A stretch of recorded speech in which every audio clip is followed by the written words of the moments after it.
Buenos días, dear ambassadors, Lieutenant General, General Directors and representatives from Bulgaria, Estonia, Latvia, Lithuania, Romania, Slovenia, and Slovakia. Ladies and gentlemen, dear friends, let me welcome you as Secretary General to the premises of INCIPE, an independent Spanish think tank based in Madrid with over 4 decades devoted to the research, discussion, and dissemination of relevant international and foreign policy issues. Among those issues, security and defense, transatlantic relations, and European integration have always been at the core of INCIPE's activities. It is therefore a real privilege for me to address you all at the opening of this conference that I have the pleasure to share with my friend, Lieutenant General Fernando López del Pozo, General Director for Defense Policy at Spain's Ministry of Defense. A conference hosted by INCIPE and organized with the support and sponsorship of the embassies of the 7 nations whose 20th anniversary we are celebrating today. We are very honored and grateful to the high-ranking speakers arrived from our dear European partners and allies. Thank you so much for being here today.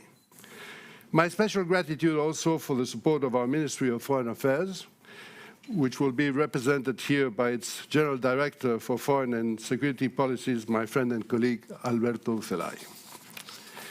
I will give you a brief explanation on the program of today's conference, which will be divided in 2 panels. The first one, chaired by our General Director, Professor Vicente Garrido, on NATO's profile on its 75th anniversary, with its current challenges and perspectives. And the second one, chaired by the renowned journalist Mr. Felipe Saún, on the Alliance's security environment from the global and regional perspectives on conflict and partnership. The closing remarks will correspond to Mrs. Paula Redondo, Program Officer at NATO's headquarters. Ambassadors, ladies and gentlemen, dear friends, the title of this conference, Strength in Unity, 20th Anniversary of NATO's Enlargement, reflects the importance of this milestone in our alliance's long-standing commitment to peace and stability, and to the principles of democracy, individual liberty, and the rule of law, a commitment recently reinforced by the NATO entrance of Finland and Sweden. 20 years ago, inspired by the profound aspirations of the 7 Central and Eastern European countries here represented, NATO decided its biggest enlargement. It was mainly conceived to overcome the divisions and the threats of the Cold War, to ensure security and prosperity, and to endorse the progressive reunification of our continent. A new era started based on the conviction that the fall of the Berlin Wall had opened a new dynamic by which our common principles were to be progressively shared throughout the continent. Those NATO enlargement negotiations evolved and finished almost in parallel with the closing between 2004 and 2007 of the EU accession negotiations of all Eastern and Central European countries, thus reinforcing the transatlantic links and values with European integration. Having served myself during both processes at the Prime Minister's office and as General Director for Europe, I still remember with great satisfaction the very active role played by Spain in fully supporting all candidate countries in their accession to NATO and to the EU. Congratulations on this day. Ladies and gentlemen, needless to explain to what extent the geopolitical context has changed.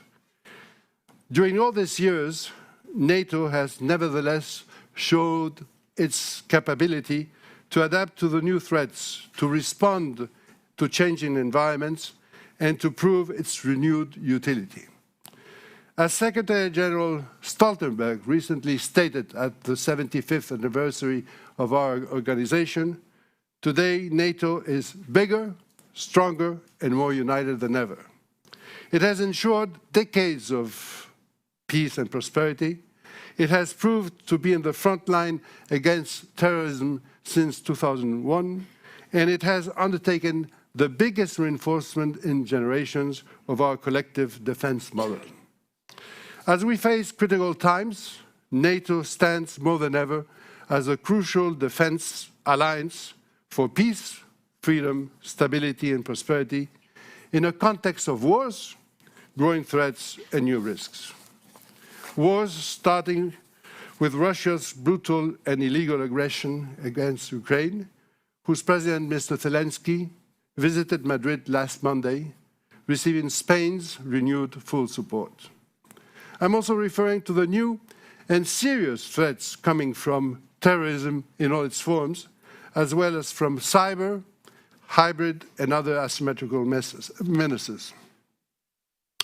In the meantime, a new strategic concept was endorsed at Madrid's 2022 NATO summit, describing NATO's key responsibility of ensuring our collective defense based on a 360 degrees approach and important mandates, which last year's Vilnius NATO summit had further deepened. I'm sure that these and many other issues will be present at today's conference. Ladies and gentlemen, before closing my words, let me briefly introduce you to my good friend, Lieutenant General Fernando López del Pozo, General Director for Defense Policy, who we have again the honor to receive in INCIPE.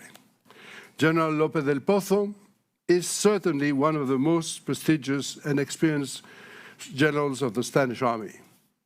He joined as lieutenant our armed forces in 1980, starting a successful military career, not only in domestic high-ranking positions, General, but also in relevant missions abroad, particularly in Bosnia, in Iraq, and in Lebanon.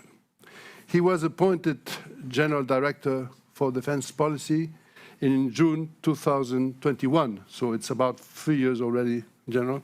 Congratulations. My General, dear Fernando, thank you very much for being here, and I give you the floor. Thank you very much.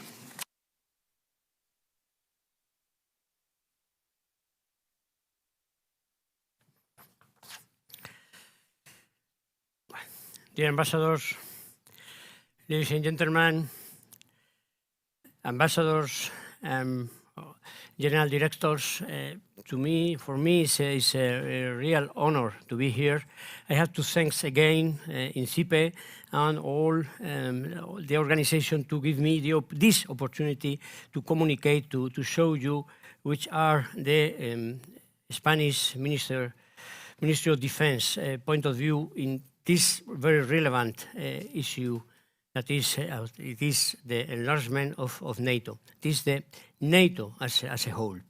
I like a lot the title of the conference, that is Strength in Unity. Really, our main idea in NATO is to maintain unity. We think, as I will read after, that is the real strength of the organization. And you, ambassadors, you have been very kind to me with your presentation, I think particularly. Well, we all know that the enlargement of NATO to Eastern Europe began 25 years ago, and it's key to understand what is happening today. Spain played a key role in this process. Javier Solana, NATO Secretary General from 1995 to 1999, was able to successfully conclude the negotiation with Russian Foreign Minister Yevgeny Primakov. I learned this morning with the help of Ambassador Hochleitner, where he was in the backstage.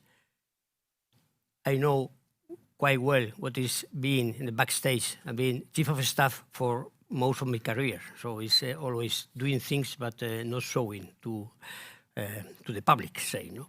Well, Javier Solana was able to do that, and the process culminated in 1997 with the NATO-Russian agreement, which explicitly acknowledged and launched the process of enlargement to the east.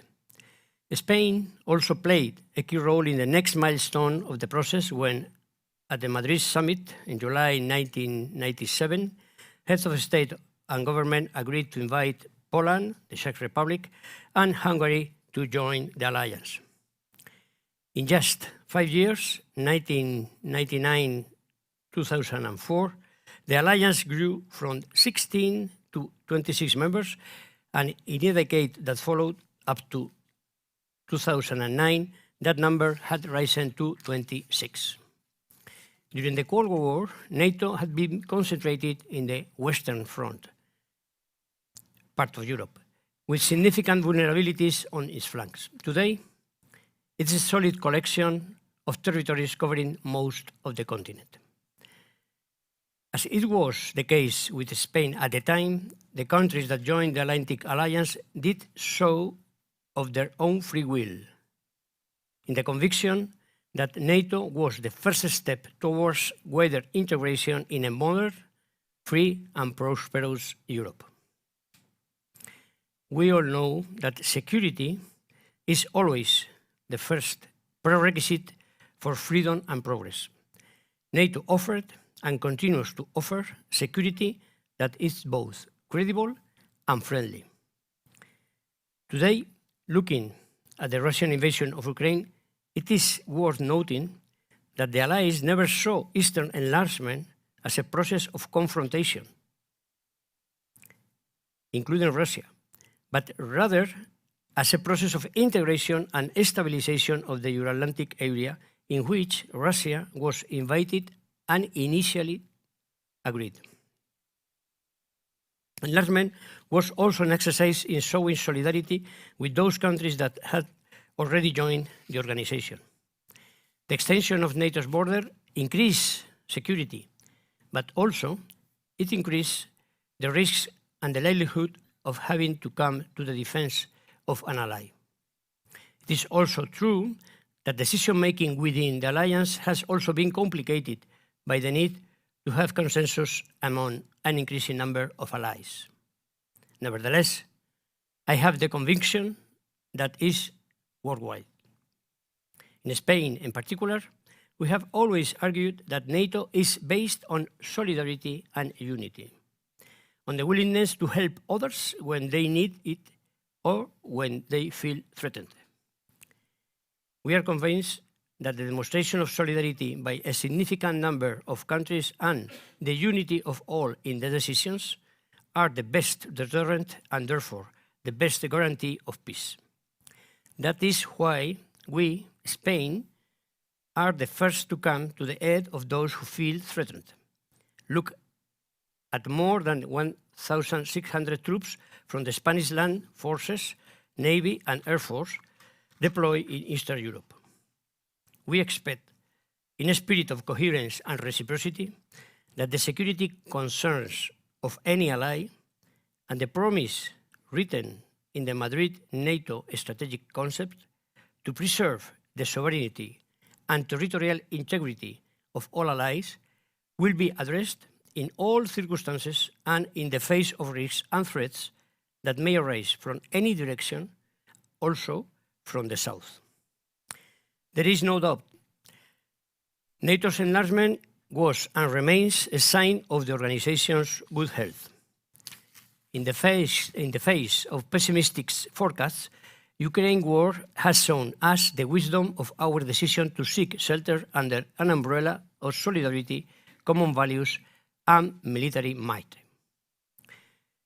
The recent accession of Sweden and Finland are further proof that even those who have been committed to a policy of neutrality for decades prefer the security of the alliance when the threat materializes in full force. This latest enlargement, by the way, was also set in motion during the Madrid NATO summit in June 2022. Nowadays, NATO faces perhaps the most demanding challenges in its history. War, in capital letters, has returned to Europe, and the attitude of the Russian Federation has changed from one of coexistence to one of confrontation, breaking with the entire construction of Europe as an area of peace. From Spain, we also recall that there are latent risks in the south, in the Mediterranean and in Africa, that could someday be as demanding, if not more, than the current war in Ukraine. That is why the current reflection process on the south within the alliance makes perfect sense. In Spain, we also believe that even in the Europe of defense becomes a reality, it will not be to the detriment of NATO. Rather, it will act as a natural complement to it. In short, and I finish, we have much to congratulate ourselves of this 25th anniversary, celebrating that the alliance that kept freedom alive in part of Europe during the Cold War has become the hope of freedom for the whole continent. That is, thank you.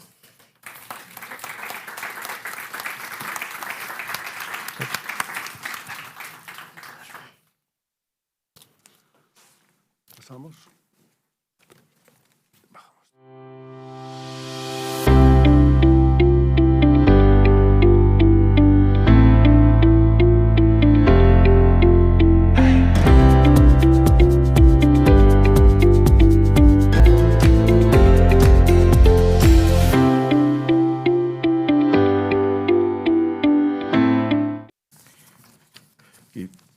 Very welcome again, and we are going to start with this first panel with 4 distinguished speakers that are going to speak about the NATO's profile on its 75th anniversary, current challenges and perspective. I was told that the Director General for Foreign and Security Policy of the Spanish Ministry of Foreign Affairs, Cooperation and the European Union has to leave earlier. So the idea is just we will give the floor first to the Director General, and then we will open the floor for questions in case you have some questions here in the room. I should remember that this seminar, this conference is online, it's in streaming, transmitted, so everything that is going to be said will be recorded.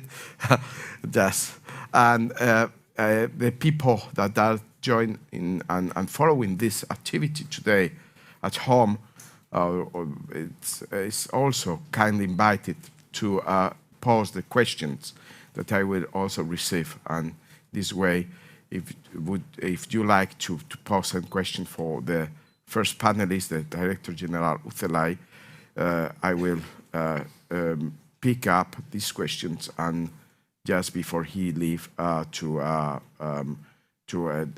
transmit these questions to the Director General. Well, let me introduce and to thanks again as the Secretary of General of INCIPE, Ambassador Díez-Hochleitner already did, your presence here today and your participation in this important conference on the 20th anniversary of NATO enlargement to Central and East Europe. Director General Ucelay served as head of the Legal, Social and Humanitarian Affairs Service and Deputy Director General from the Near East. Abroad, he served in the Spanish diplomatic missions in Libreville and Asunción.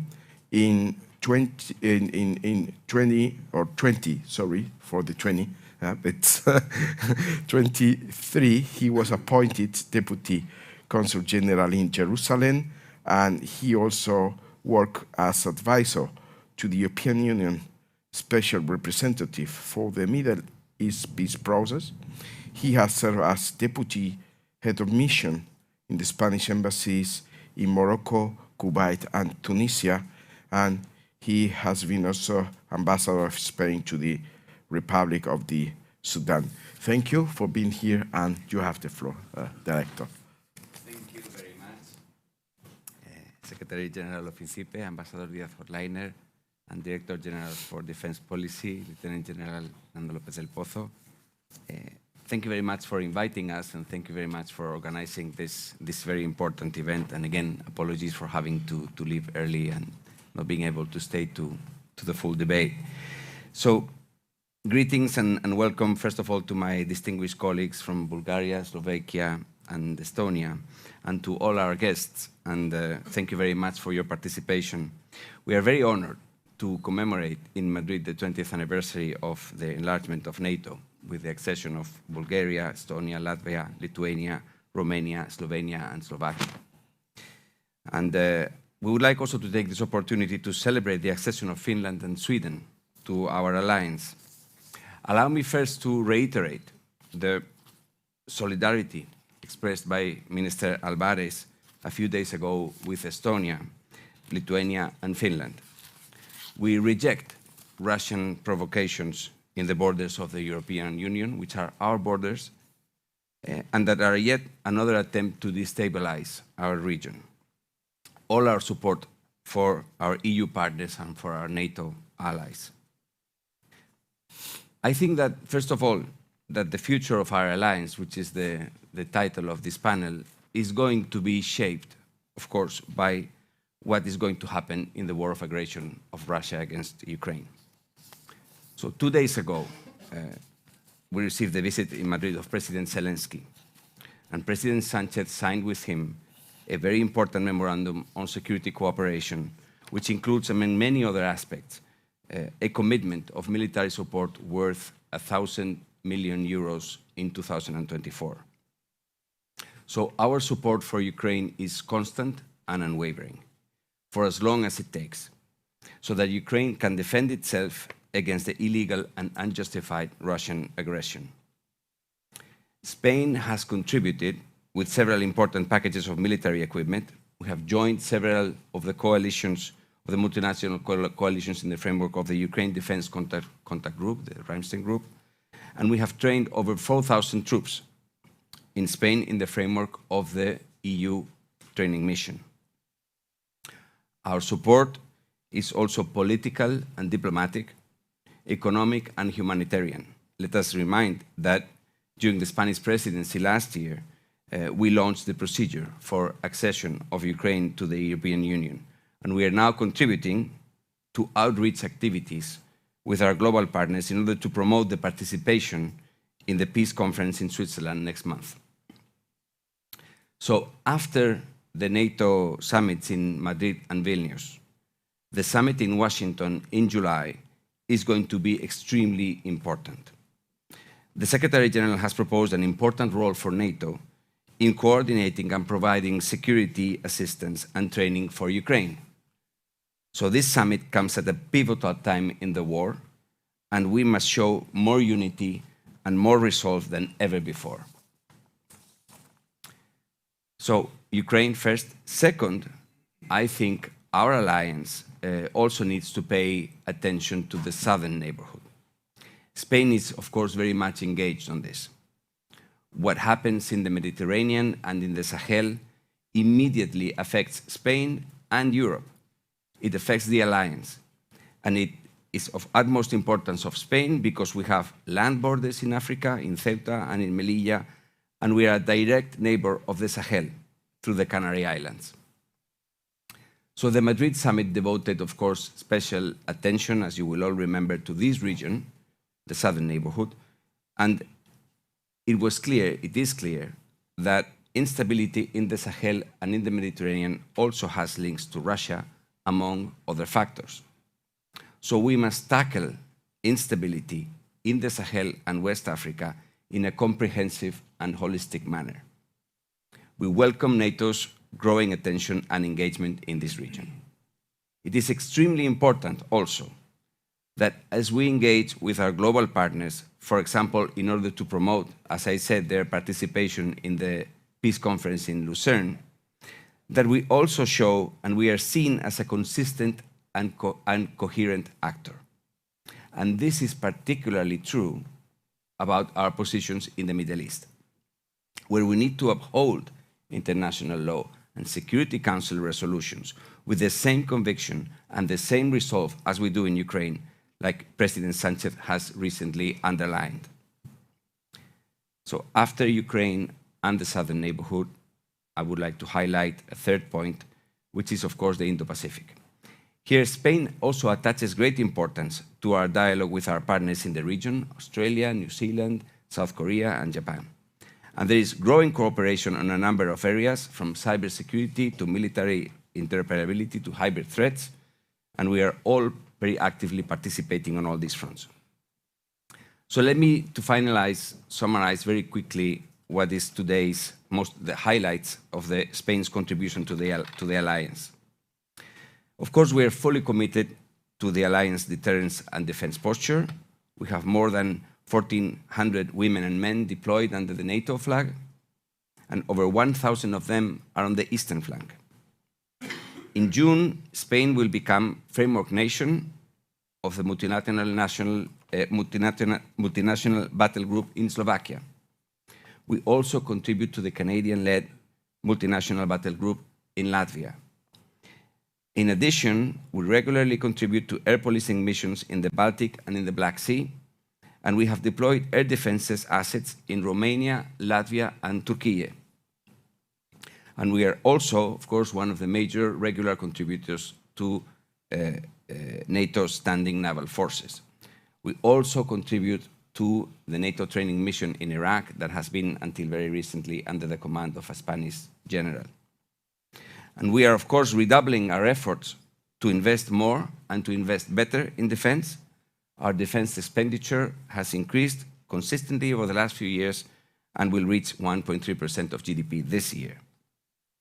So in conclusion, as we celebrate the 20th anniversary of the enlargement of our alliance, and again, congratulations, we have the opportunity to reinforce in the Washington Summit our unity and our solidarity in order to face together the challenges of today's world.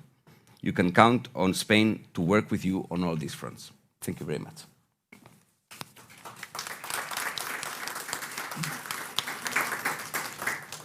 Thank you, Director General. Well, I open now the floor for questions in the room. If someone here wants to intervene, otherwise I will maybe, I wonder if we have some questions also that has been posed through the chat. Well, some questions here, not? Okay, please, go ahead. If you can introduce yourself, please, briefly. Yeah, no, can you repeat your name? Yes. I'm Borja González. I'm a student on Rey Juan Carlos University. And my question is about the obligatory military preparation that in some European parliaments is taking place, and it's on debate. My question is that in Spain, as far as I know, this debate is not that consolidated in terms of being heard in the parliament. What is the position of Spain in this aspect? And do you think if there should be any NATO cooperation on this aspect? Thank you. If I understand correctly, your question, it concerns the mandatory military service. Yes. Yes, there are debates. We saw the recent decisions, for instance, in Britain, in the framework of the election campaign. This is not something that we deal with in the Ministry of Foreign Affairs, and as far as I know, there's not a question in the alliance. But I would defer to my colleague in the Ministry of Defense to answer the question. It's not really under my responsibility.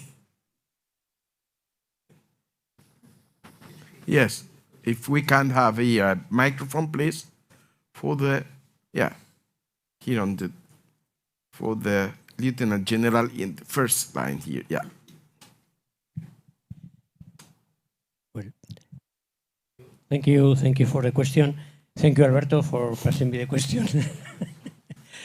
Well, I have to say that either is the Ministry of Defense responsibility of this decision, what I can add is that really in this time we are in a very complex world with a very complex kind of war, and the professional armies are by far very important to maintaining the deterrence that is needed around.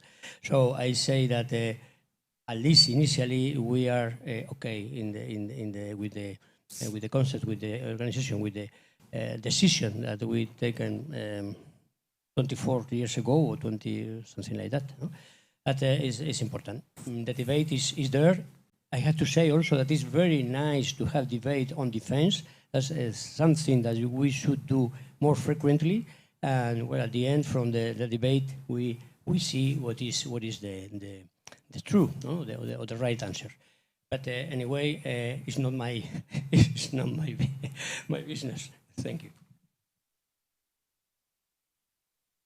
Okay, I have a question posed through the chat, and is related to what are the Spanish expectations regarding the next Washington NATO summit?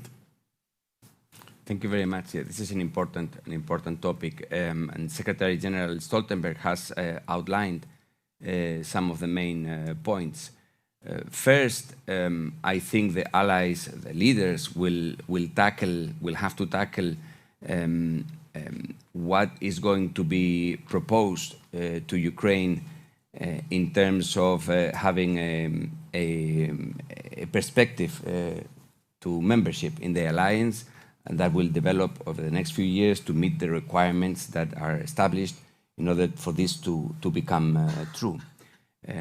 Second, as it was discussed in the last ministerials, there is an important package, a substantial package of military aid, of economic aid. Different ideas are being worked in the alliance, and the decision will come in the summit. Number three, as I mentioned earlier, a number of allies, ideally all of them, are signing bilateral security agreements with Ukraine. Spain has just done so this Monday. So in the summit will be an opportunity to provide an umbrella for all these agreements to come together and to present a really united front in terms of bringing concrete aid and deliverables to Ukraine. So if we put together all these national contributions together with the EU and NATO, it will amount to a very substantial package. So I think from Washington, what we would like to have, what we will have certainly, is a very strong message of unity and solidarity and support for Ukraine in terms of concrete deliverables. So thank you. Yeah, Ambassador Silvia Iranzo, member of the INCIPE board. Now, can we have a microphone here also, please? First line, yeah.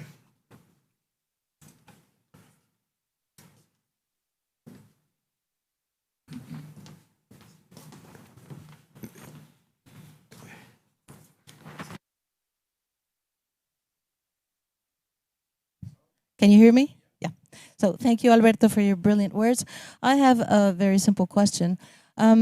What, in your opinion, what are the prospects of NATO getting more involved, as you said, in Sahel and West Africa, at a time when the European Union and France and so on are withdrawing from the area, and that efforts are pretty much concentrated on Ukraine?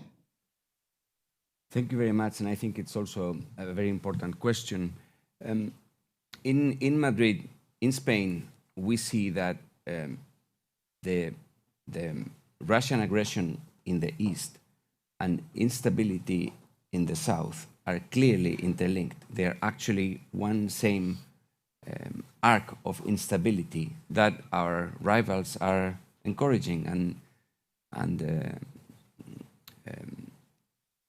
we need to be united also in this respect. So the EU, Spain, and all our partners and allies, we need to focus on on the Sahel, on West Africa, to confront together the root causes of instability there and their manifestations. In Madrid, in the summit in Madrid, the reflection was launched. It was then reinforced in the summit in Vilnius. And now we have an important document, which was released only a few days ago, an important report by a group of experts with a very impressive number of concrete recommendations for the alliance to focus on in the next few years.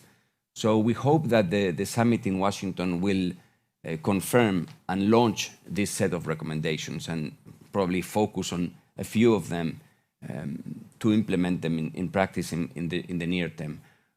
We don't think that we can withdraw from the region. And when I say we, I mean NATO, the EU, and of course Spain. We always say that we cannot pivot to anywhere else. We are here, we are part of this region. And as I said, instability around Europe is one single phenomenon that we should tackle comprehensively. We have no choice. Also, because there are opportunities in the region. We don't see it only as a threat in terms of economic, demographic, environmental factors. This region is important for Europe, is important for the West, is important for the alliance, and we should continue to work on it. And Spain has been very focused on this and will continue to focus on it. Thank you, Director General. Thank you, Alberto. And we are going to continue with this first panel. Thank you so much. And now let me please introduce you the Director General for Political Affairs of the Ministry of Foreign Affairs of the Republic of Bulgaria, Mrs. Gergana Karadjova. I wonder if I pronounce your surname correctly, properly. Thank you. Mrs. Karadjova specialized in European studies in Paris and Strasbourg, and European security and defense policy, high level at the European Security and Defense College. It's a career diplomat, joining the diplomatic service in 1999. In the domain of the European integration, pre-accession negotiation of Bulgaria to the European Union, she was in charge both in the Ministry of Foreign Affairs in Sofia and the diplomatic cancellery of the Bulgarian embassy in Paris.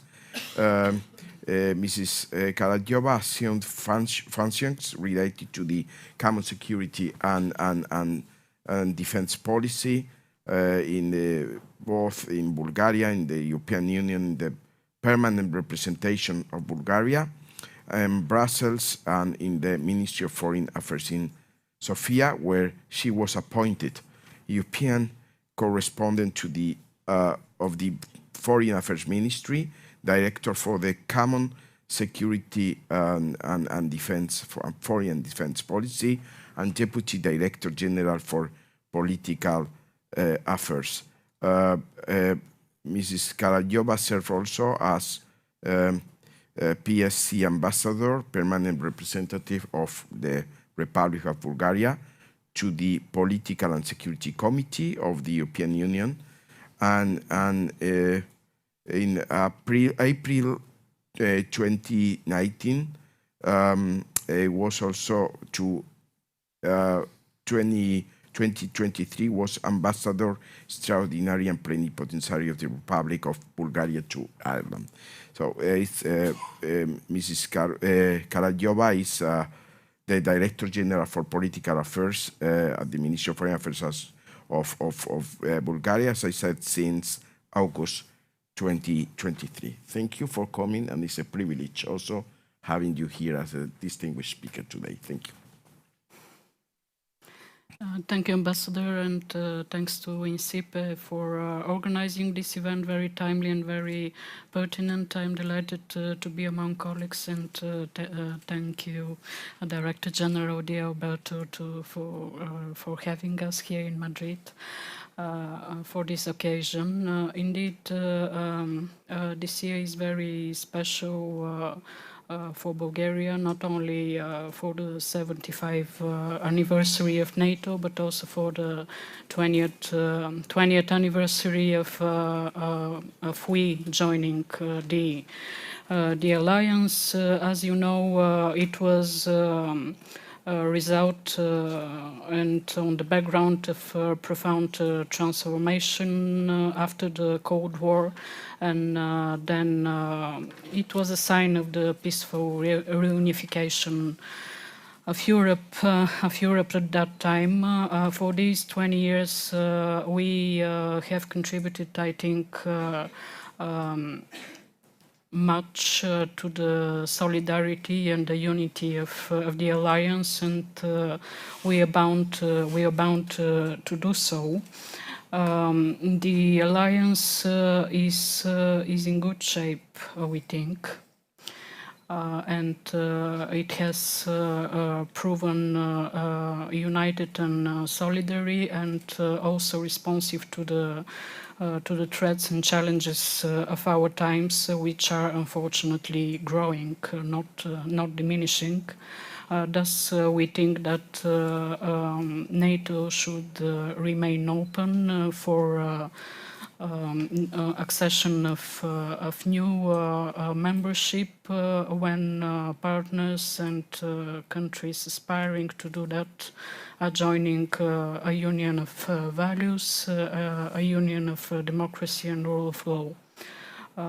This was a sign, as mentioned by the director of INCIPE, also in Finland and Sweden, joining the alliance, and it's a sign of its strength. From our perspective, being on the eastern flank of the alliance, the security of the Black Sea region is our priority. I want to specifically draw your attention on it, together, of course, with our Romanian colleagues. We are closely following the issue, because there is no region of NATO and the European Union that has been impacted more by the Russia's full-scale war on aggression against Ukraine in such a profound way as the Black Sea region. There are multidimensional consequences of this that require in-depth analysis and reassessment of our response, and it is already done in a major way. We held in Sofia a second Black Sea Security Conference back in April, the 15th of April this year, under the Crimea platform. It was very well attended by 42 countries and 8 international organizations. And one of the main takeaways from those conferences were confirming this analysis. For us as Bulgaria, and we think that the Black Sea is essential for Russia's self-perception as a great power. Hence, the Russian policies in the region is to create and manipulate vulnerabilities already existing in different ways, by challenging territorial integrity at the first place of the littoral states, by increasing its military presence through weaponizing energy and trade dependencies. We were witnessing that, and by disrupting connectivity. First, freedom of navigation. We've been subject to numerous notification of our economic exclusive zone in the Black Sea to not to be used for its peaceful trade purposes, but also disrupting the energy and food supply chains. The result of these activities is destabilizing the countries in the neighboring regions. Now Russia controls 2/3 of the Georgian coastline following the war of the 2008. It has illegally annexed Crimea and occupied eastern Ukrainian regions and is trying to establish control over the entire Ukrainian coast and beyond. And third, Russia is prepping up a pro-Russian regime in Moldova breakaway region, which is Transnistria, in order to destabilize further the Moldova government. Ambassador mentioned the southern arc of this conflict area, and you're perfectly right, of course, because the war against Ukraine and geopolitical revisionism in the Black Sea is a sign that Russia also seeks to establish uncontested domination and to project influence beyond its neighborhood and into the Western Balkans, the South Caucasus, the Eastern Mediterranean, and the Middle East, where its proxies play an important role in maintaining a conflict potential. The aim being to challenge European security from multiple positions. Of course, NATO response has been very focused and topical from Madrid 22 strategic concept to Vilnius practical decisions in creating additional multinational battle groups, being scaled to brigade level, designing the regional defense plans, and boosting the defense production, very important also for our country, but also creating capacity for cyber defense. The war in Ukraine put the Black Sea region on the contact line of the new division between Russia and the West, and its strategic importance was enhanced with new dimensions. NATO has acknowledged this from a strategic point of view, and now is the time for this to being taken on an operational level, we think. Working towards, in our view, building NATO infrastructure and capabilities on the eastern flank of the Black Sea, further improving situational awareness, renewing NATO presence in the Black Sea when it is possible. We see this as a key for ensuring deterrence and prevention of conflict in NATO's eastern flank. Focus on resilience against hybrid threats, including the protection of critical infrastructure and countering disinformation. And close coordination between NATO and the European Union is crucial and indispensable in this regard. Bulgaria's response as an ally in this context go into several strengths, enhancing our defense capabilities. We are on a path of a modernization with three major projects in air, maritime, and land domain, increasing, of course, defense expenditure. We've been passed through the threshold of 2% largely with the modernization projects, and the trend is going only upwards. Major objective for us is provide the necessary infrastructure for sustainable fuel supply of the alliance on the eastern flank and transport corridors for military mobility. We are talking south-north with our partners on the tracé, and then west-east, of course, because it's geography and it's indispensable. Next, working with partners closely, we have the multinational group based in Bulgaria. Italy is our lead nation. But we are also very grateful to Spain for participating in the air policing exercises and air policing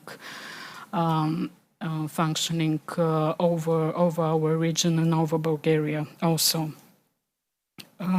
We are aiming at establishing element of NATO force structure on our territory, being multinational divisional headquarters. You know that we've been working together and have established together with Romania and Turkey a mine countermeasure task group with the Black Sea, and it is also open to other allies for participation with assets and capabilities. All this to say that the initiatives among the Black Sea allies are very important, but they cannot substitute a robust NATO presence in the region, which in the future should not only deter but also prevent resuming of conflict situation. And also the capacity of our defense industries are to be addressed to tackle the regional and global security challenges. All that Ambassador Ucelay was saying about support of Ukraine is very much valid. We have passed more than 7, I think now, packages for assistance to Ukraine. We have one of the more capable defense industries in on a European scale right now, but these packages also go with the political, military, humanitarian and recovery assistance. And also on the Washington summit, I agree that we should go on a bridge for a very visible and robust support package that will lead eventually to the Ukraine membership in the alliance. And the outlook for the future may be, of course, the peace formula is a very valuable instrument, and we are very committed to that. We are part of 4 of the working groups, being energy security, food security, also resuming of justice, and we are co-chairs of the environment security, because that is crucial also for, with Ukraine, with the nuclear facilities, and we think that as a political project, more of countries being part of NATO and EU would consolidate this space. It would not solve all the problems, but it would create a platform for that. Thank you.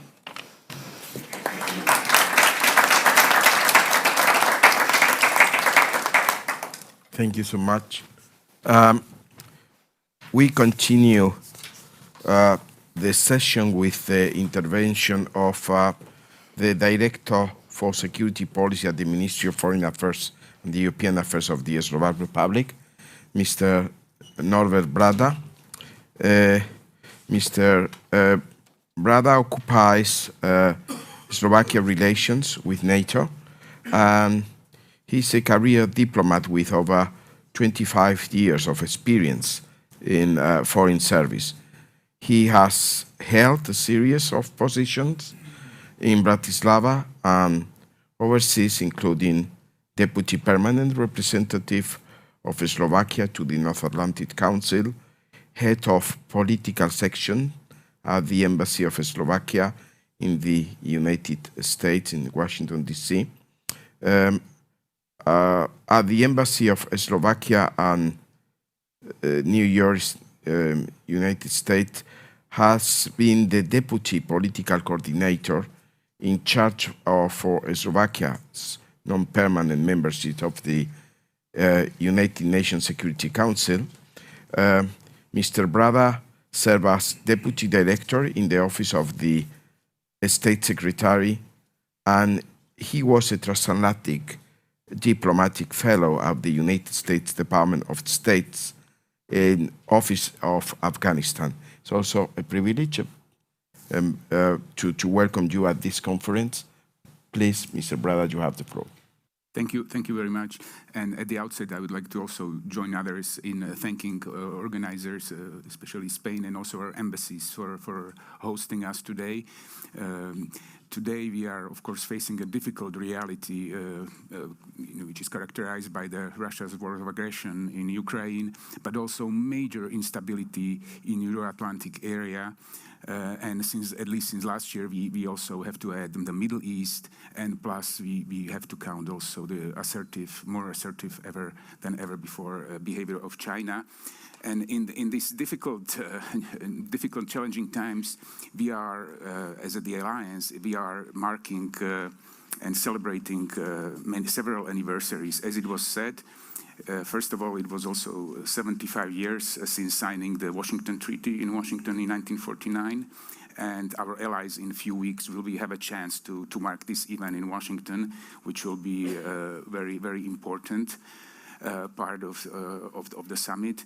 Our foreign ministers actually already had celebrated in Brussels on the 4th of April, which was the date when the treaty was signed.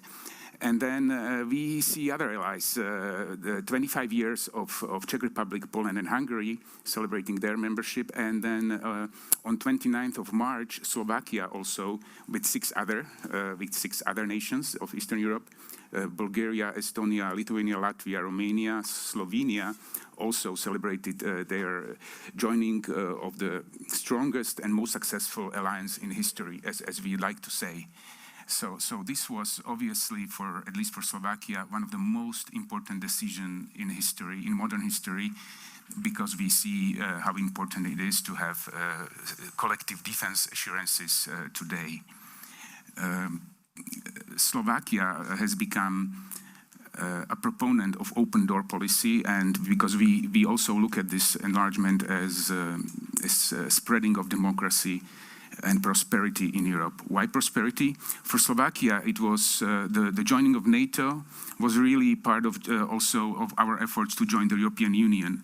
And actually, it was only 1 month later, on 1st of May 2004, that Slovakia and other allies also joined the European Union. So for us, this year had a double special feeling for celebration, or there was another reason. And so we had to really start efforts, as it was said by my colleagues, in 1990s, really the democratic transitions from the post-communist state, human rights, rule of law, democracy, and of course free market economy. And especially for the economic part, NATO was crucial because, of course, you will not get foreign direct investments without stability in the country. You cannot start talking about really too much about economic growth in Ukraine before you have some sort of stability in the country. So this was also a case of Slovakia. Before that, we had to focus on stability, and NATO's membership was a really serious guarantee for the economic growth and prosperity. So.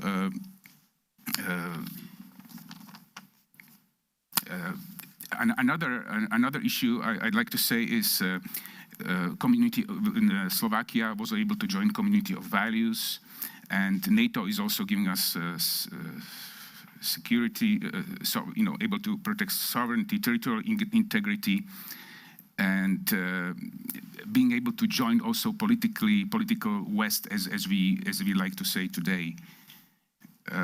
We can also, as allies, we can share intelligence. And have access to the modern, be at the edge of the technological edge, and also discuss emerging disruptive technologies. One pillar of NATO is obviously solidarity, and we are grateful for these 20 years of allies who have been providing us with collective defense and security. we could see that, especially after the start of the conflict in Ukraine, that many allies have come to help Slovakia with air defense.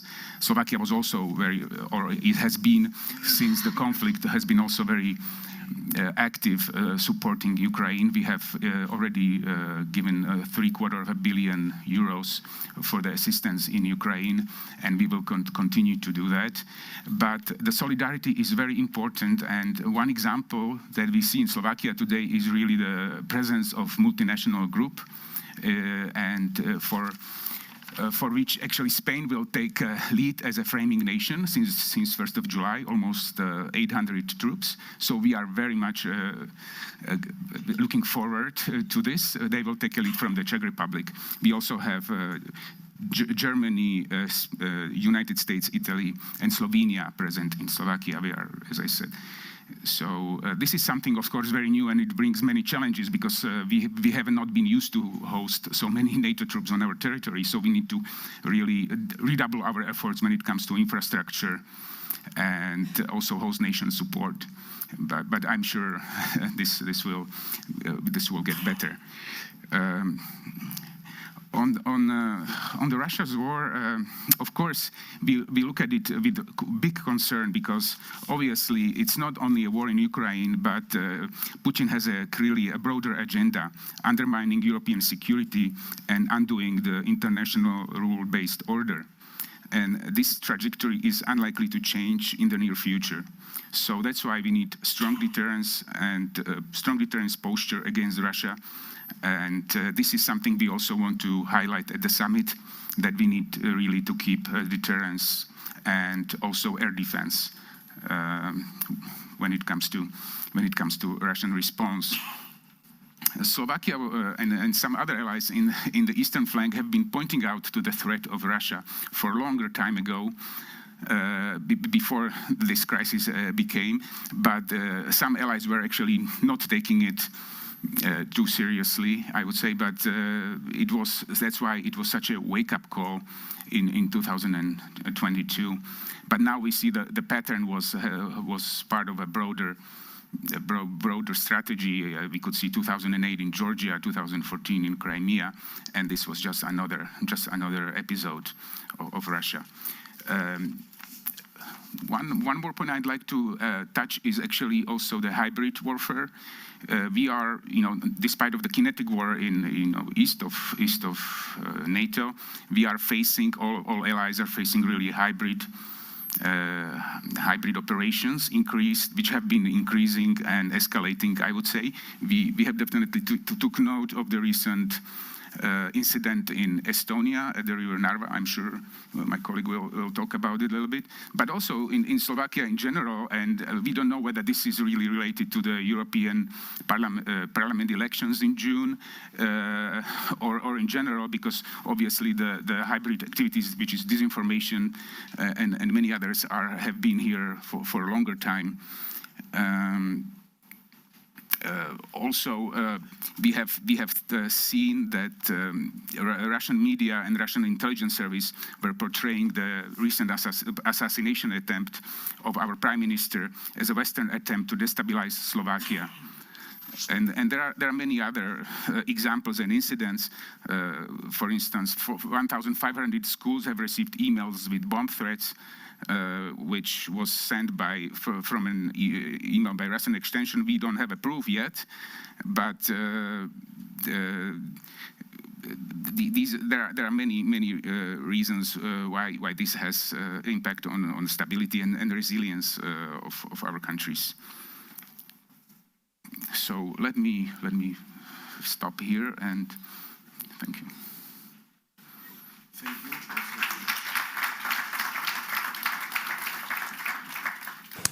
you. And finally, to conclude this first round of interventions before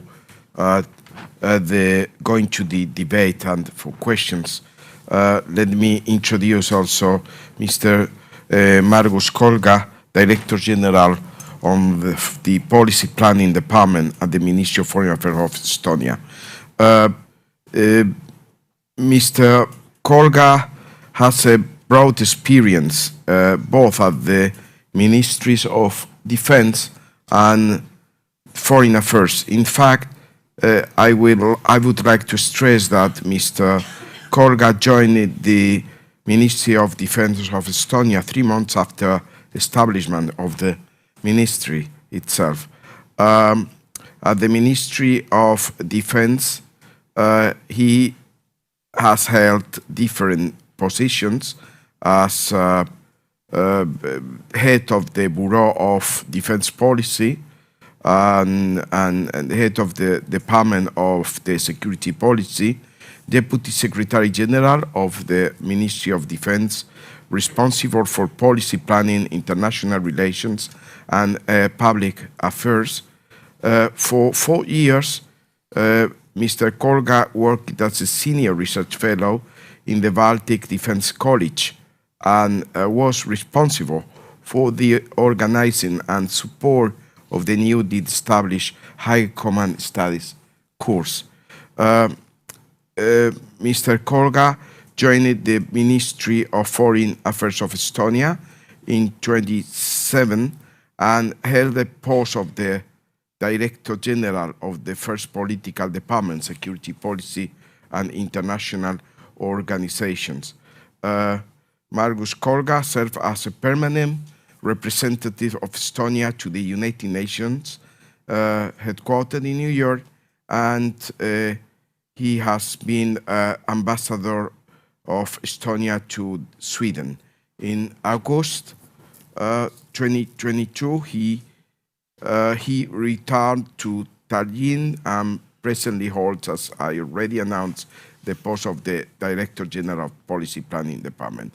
So thank you very much also, Mr. Kolga, for being here and willing to hear you. So thank you, you have the floor. Thank you, Vicente, for the kind words and kind introduction, and thank you for INCIPE for organizing the event, because 20 years of us in NATO and EU, but definitely 75 years of NATO itself, it's worth for celebrating, although the times are a bit more turbulent than were on the times when we stepped into NATO.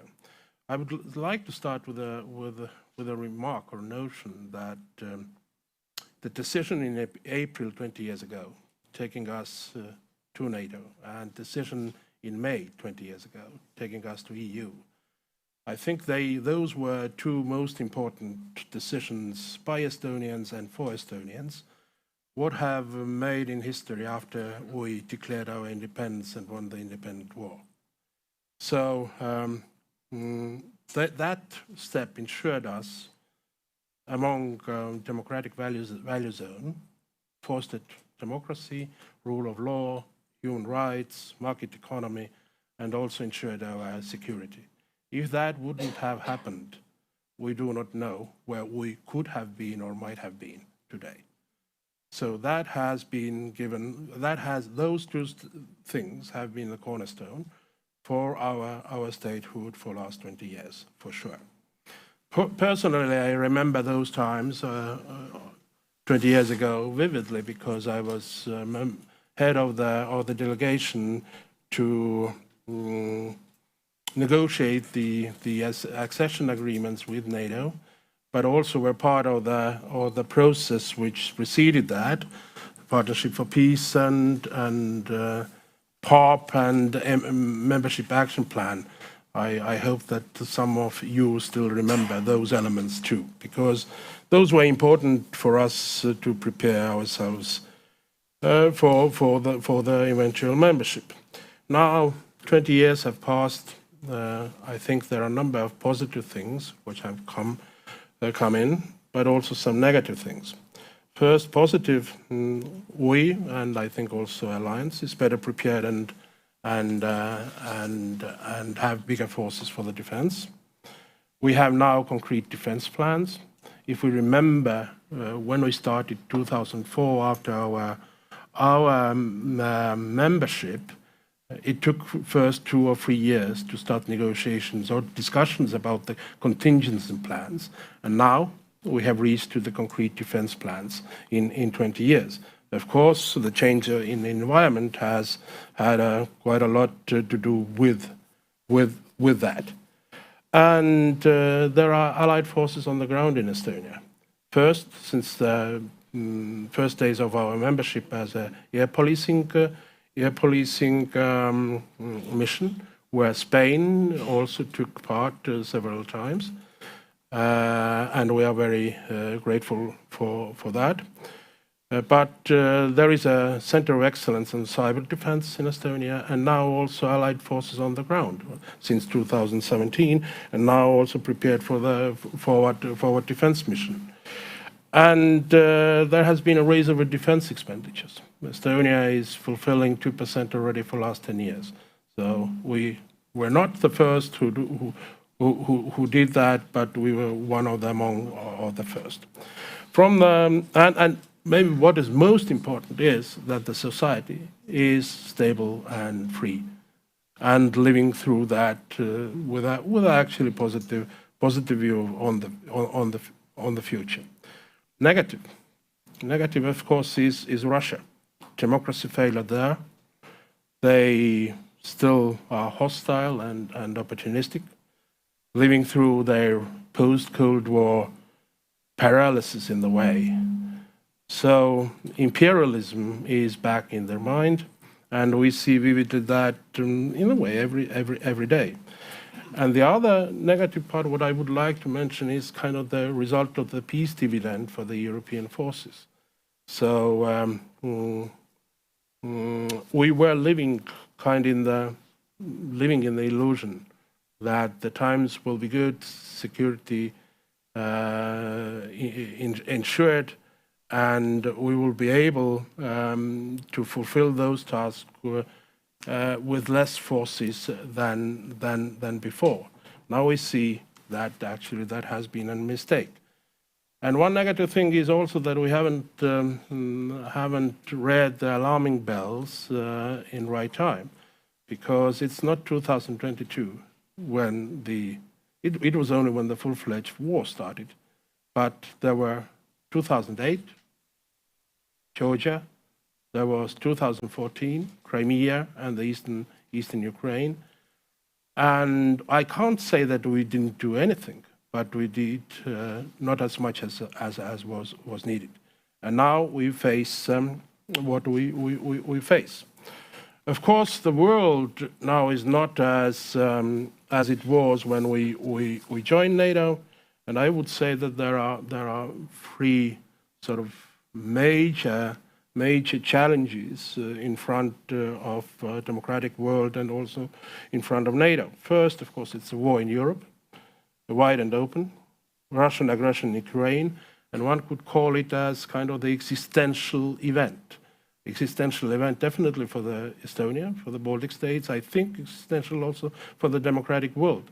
If that war will be lost, one could envisage also the crumbling of the overall international system. So again, we have to take in the alarming alarms at the right time and work against those. Secondly, there are too many conflict zones around us. Some are hot, some are not. Ukraine, of course, it fills our everyday life, but now it's also Gaza. It's also Red Sea area. We do not know what will happen in Caucasus, because there are also kind of seismic movements taking place. Taiwan and South China Sea, Sahel. If those pockets will become all hot, will it be digestible for the democratic world? Will it be digestible for the NATO? Will it be digestible for the Americans? So we are sort of facing quite a turbulent times, and definitely it's better to work in order not to get those pockets hot. So to be preventive and preemptive, as we have been talking already for the last 20 years, sometimes doing well, sometimes not so well. Now to some points for the concrete topic, what was today, how to prepare for the 75th anniversary and the Washington summit. Estonia has kind of 5 priority areas. First is Ukraine, second is Russia, Third is beefing up the defense posture. Fourth is expenditures, and fifth is wider world around us. With the Ukraine,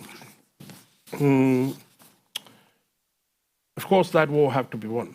Otherwise, we will face more problems than we have faced after the Second World War and after the Cold War.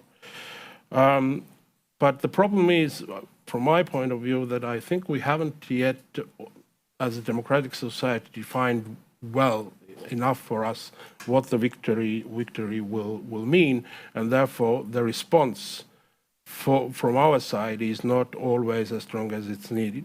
For Estonia, the victory, we have put it down in three major points. First, that territorial integrity and sovereignty have to be honored in the international system, which means that Ukraine have to be reestablished in the borders, in its recognized borders. Secondly, we shouldn't legitimize aggression as such, so that the aggressor at the end of the conflict also should be punished for his deeds, so that everybody knows that those steps are not for the future and will not give a gain for anybody. And third, Ukraine have to be integrated into the zone of democracies, into EU and into NATO. This is also important. One way it's important to enhance the democracy zone and give all the countries opportunity who would like to join and who would like to be among us to do that. But secondly, we also have to deal with the gray zones as such. And I think having too many gray zones in Europe after the Cold War has been one of the sources of the conflicts. And we haven't dealt with those well enough. And one insurance of that, of getting rid of the gray zones, is to take those who would like to be in the zone of democracies in, and do that of course in the proper way. But first, to get to that victory, we have to of course support Ukraine in all the ways as we can. And the important is not only the support as such, but that the support comes timely and is sufficient and is sustainable. Ukrainians should be convinced that their effort on the battleground is backed by us. Because if we compare the scales of the adversary and Ukraine, definitely those are in a way incomparable. We have to support, otherwise the victory will not come. We have been rather good in that, but still there is much need for the improvement. And the question is, I think that the critical question is to make decisions quickly and also to give a longer-term perspective. And Estonia has come out with an initiative to agree among allies or among the supporters of the Ukraine to decide that we will render 1.25% of GDP for the Ukrainian support for the next 4 years. We have also written that into our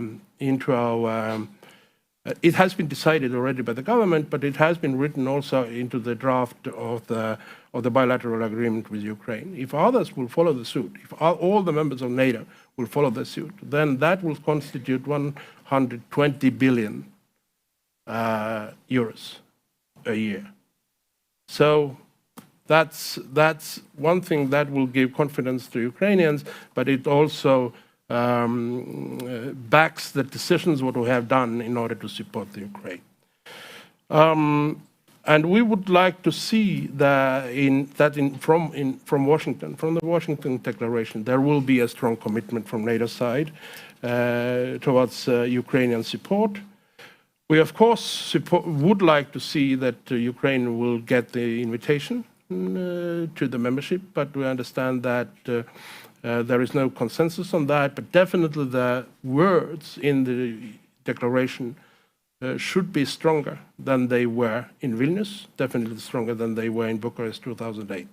Otherwise, we could call the result as a failure. Then Russia. It's not only Russia-Ukrainian conflict. We have to be able, or I have to be ready and prepare ourselves to be for a longer-term conflict in that. Even if the war will stop, Russia will be there, and the kind of Russia who is aggressive and who is pursuing its imperialistic goals, and therefore I think that we have to be ready to continue already the way we have taken in containing Russia already now. Of course, the sanctions, isolation, and prosecution of war criminals will work now for making Russians waging the war difficult. But on the other hand, even if the war will not go on, we have to sustain the same commitment, and that have to be discussed, I think, also among the allies, more pertinently in Washington. And we are expecting that there will be a strong language on Russia in the declaration, in the final declaration. Third, that's acceleration of building up a defense posture. That has been also touched upon by my colleagues.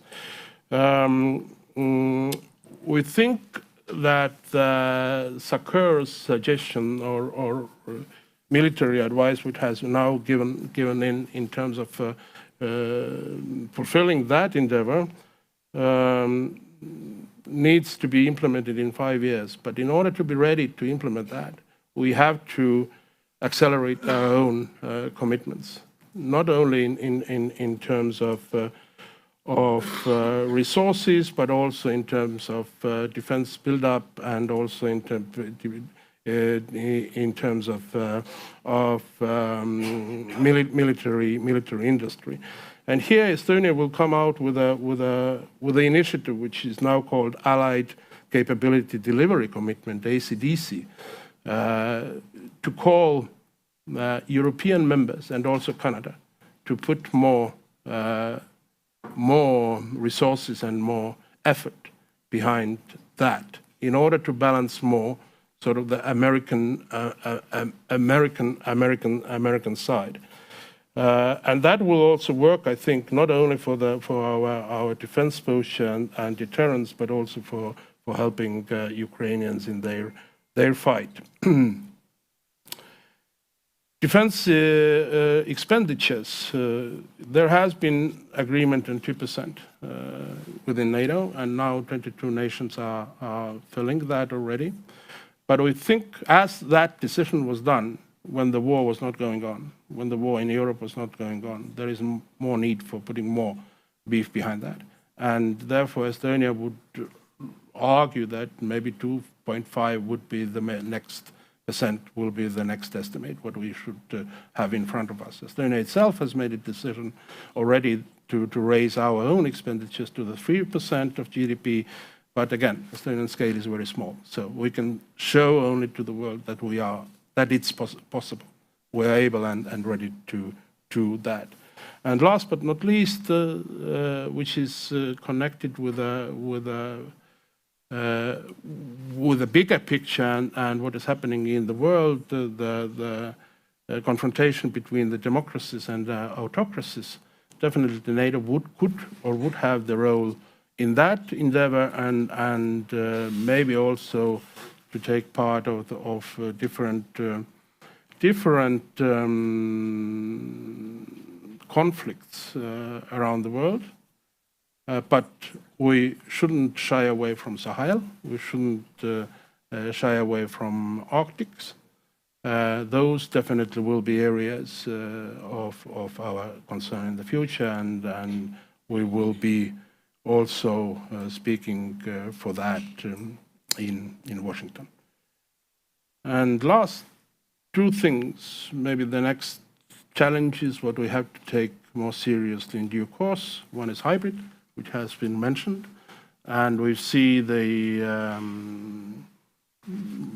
year by year more hybrid threat elements in our everyday life.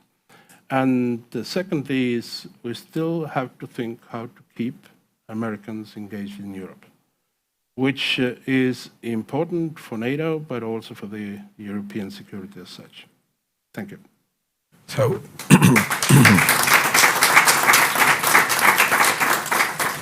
thank you also, Mr. Kolga. Well, now the floor is open for questions, whether in the room, or I have a couple of questions to be picked up arriving through the chat, through the web. May I kindly ask you if in the room, yeah? Still not? Don't leave everything for the end. Well, first question that I will pick up from this last one arriving is moving beyond containment of Russia is one of the questions.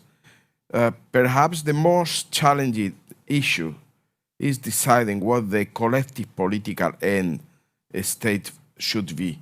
I assume is relating to Russia. While NATO's leaders have avoided using the word containment, the alliance has de facto moved to a containment strategy. What do you think? It's directed to every and each of you, every one of you. What do you think about? Who wants first to? Yeah.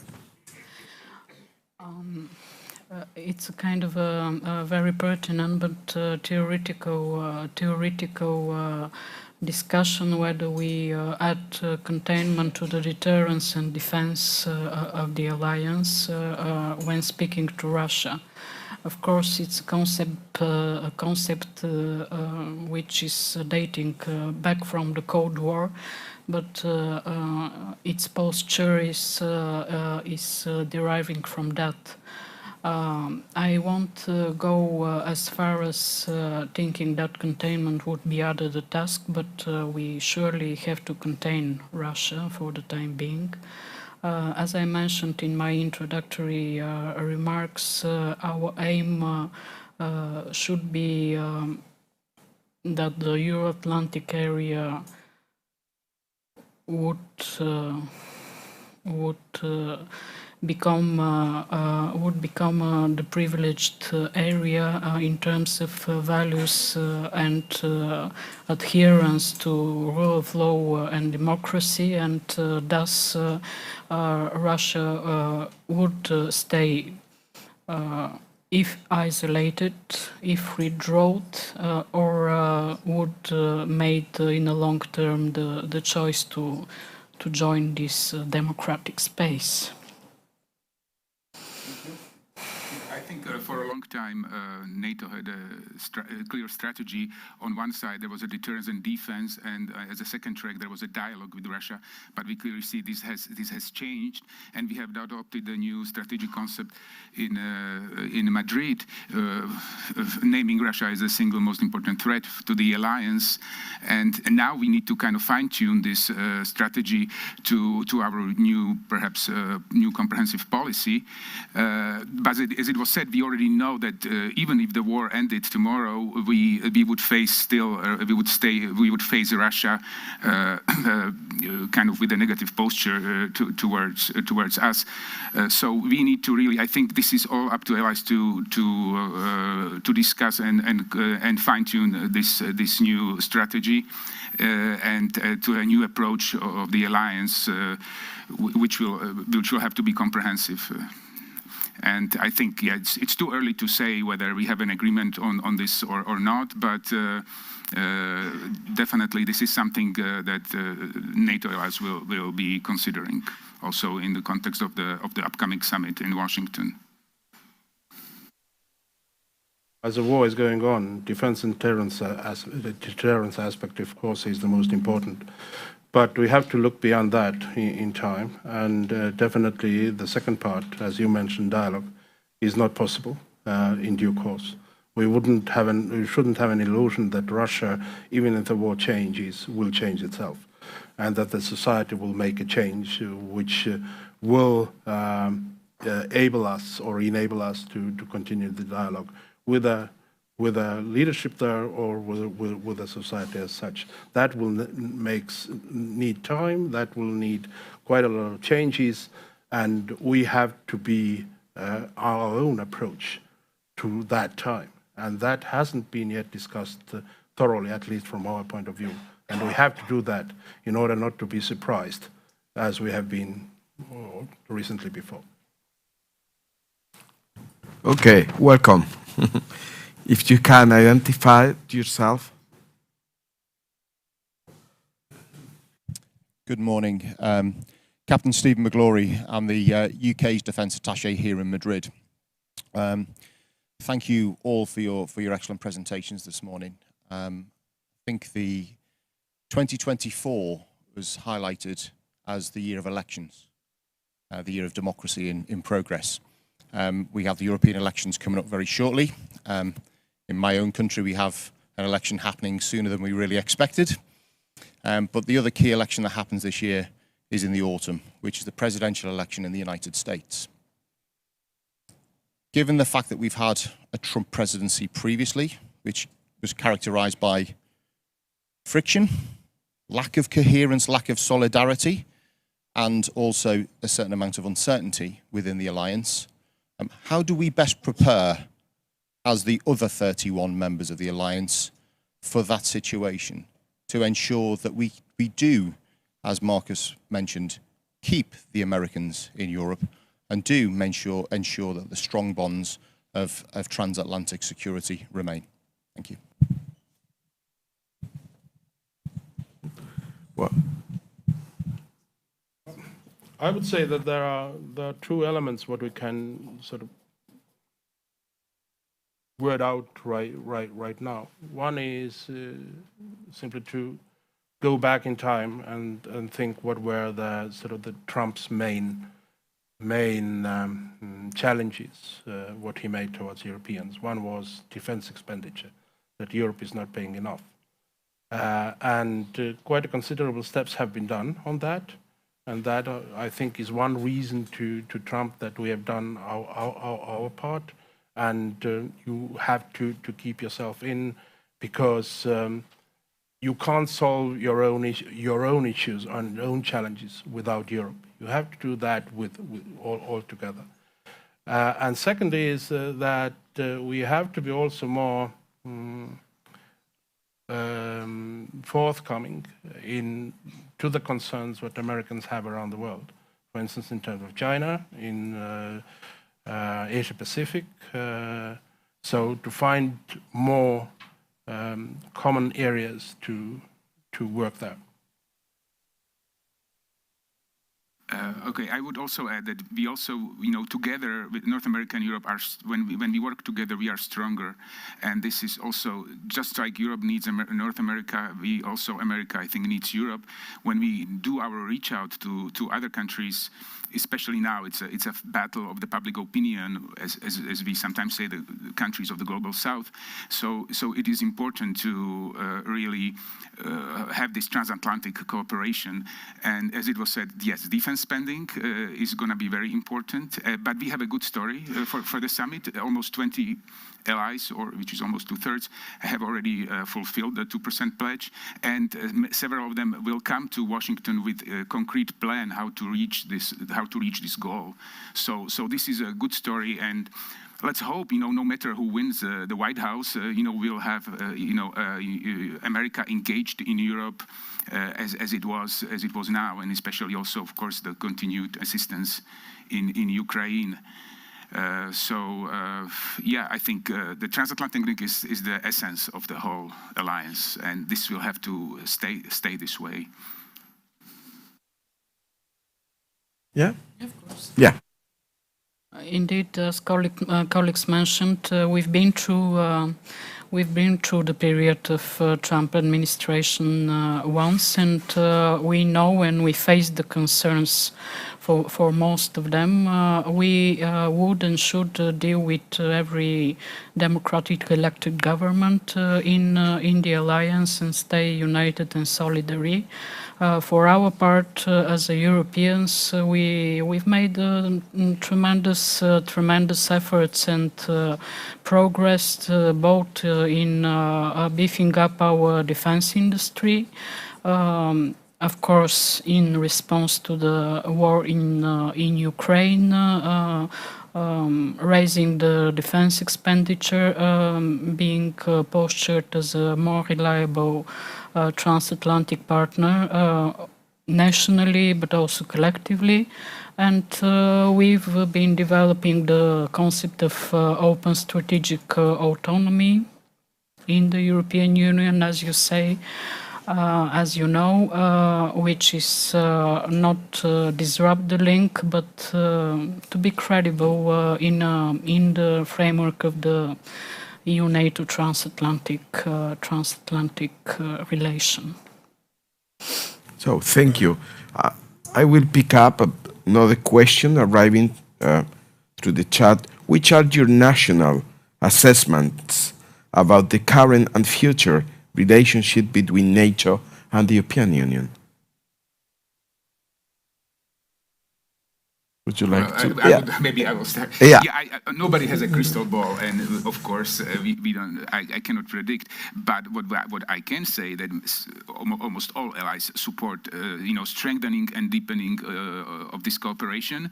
It's very relevant, especially today when we see that European Union is doing its part when it comes to let's say sanctions on Russia, and NATO is doing the hard security.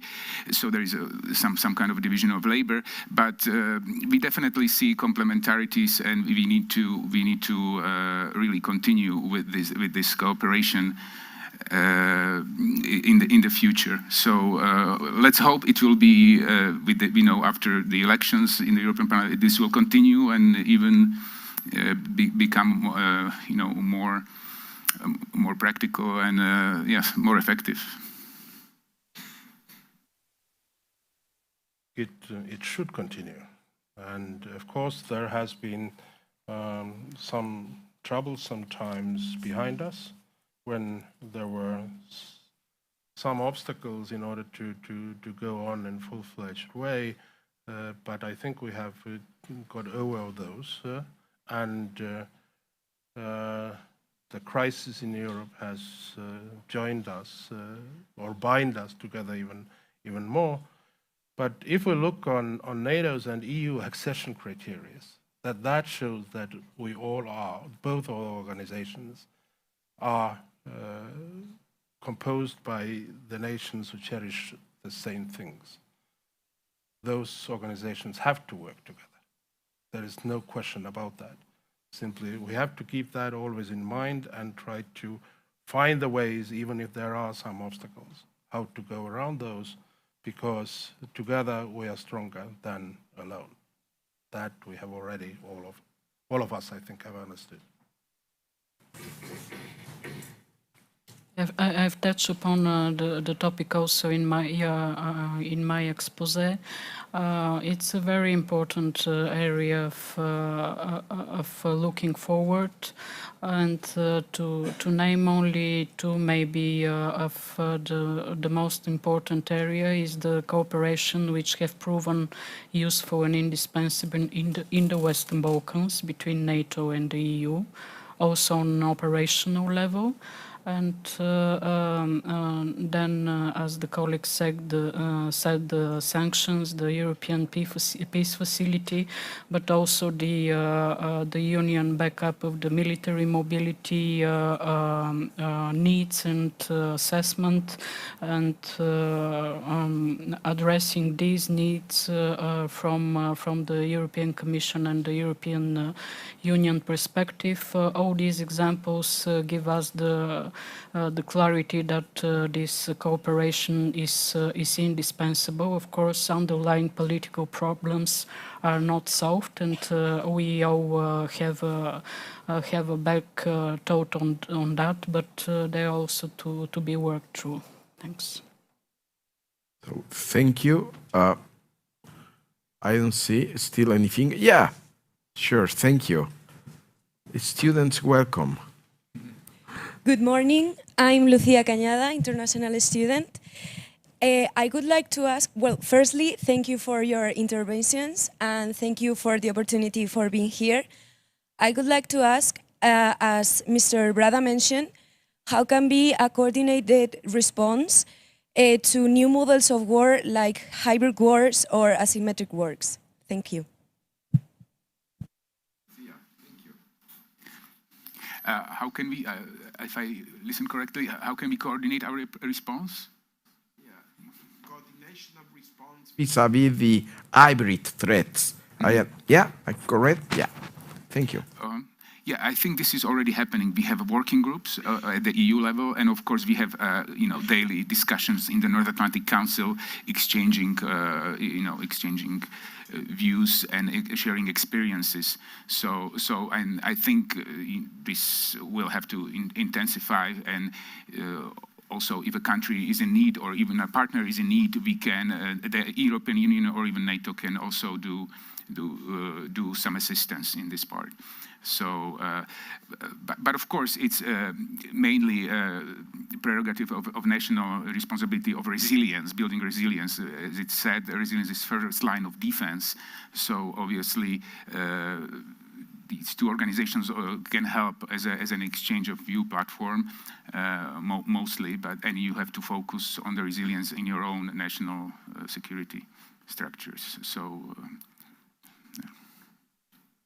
Would you like to add something? I think the resilience in this aspect is key word. Resilience as nation-wise, but also as organization-wise. And resilience starts also from the mindset that you have to be ready for different kinds of disturbances. And then you have to have tools available to confront those. But if you are in the international environment, you also have to first exchange information so that all are on the same sheet about what is happening, then exchange experience and help each other in coming out of those issues. And if you combine all those three, then at the end, I think we would be successful and there will be less attempts to use hybrid threats towards us. Together, it's a message also to the other side. Suspect maybe mentioned wonderful tool that we have, the hybrid center in Helsinki, where most of the EU member states and EU and NATO allies are gathered together. With our own expertise, because we have to exchange not only information but expertise and study cases on hybrid warfare that are daily produced on our territories and are bordering provocations. In our case, we give our expertise in the domains of political internal interference in the regions as the Western Balkans, but also the Black Sea region that I've been talking thoroughly through. And I think that this culture of addressing the hybrid threat, which is a very real one and is not to be underestimated, is shaping itself really. Okay, I have a last question, but in fact two, if you can be brief also. Thank you, and today students are very, very active. Yes, Thank you. My name is Elisa Alonso. I am as well an international relations student of the Universidad Rey Juan Carlos, and my question would be regarding something Mr. Kolga has said. You have named the various conflicts, especially the one in Gaza. My question would be, yes, regarding the perspective of the organization as a whole, especially now that after the recognition of two members of the organization, such as Spain and Norway, of the state of Palestine, Israel has said that there would be consequences. So what are the perspectives regarding these conflicts?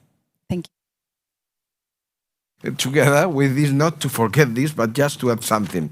Well, it's the question. I am sure that Paula Redondo, where are you, Paula? Okay, you are going to speak about public diplomacy and you are going to speak about the perceptions. But I have a question that was received from a couple of minutes. How has evolved each of your public opinions assessments regarding NATO solidarity in the last 20 years? And I am sure, Paula, you have also figures about, but just to before the coffee break, these two last questions. Would you like to, at this time, to start? Yeah?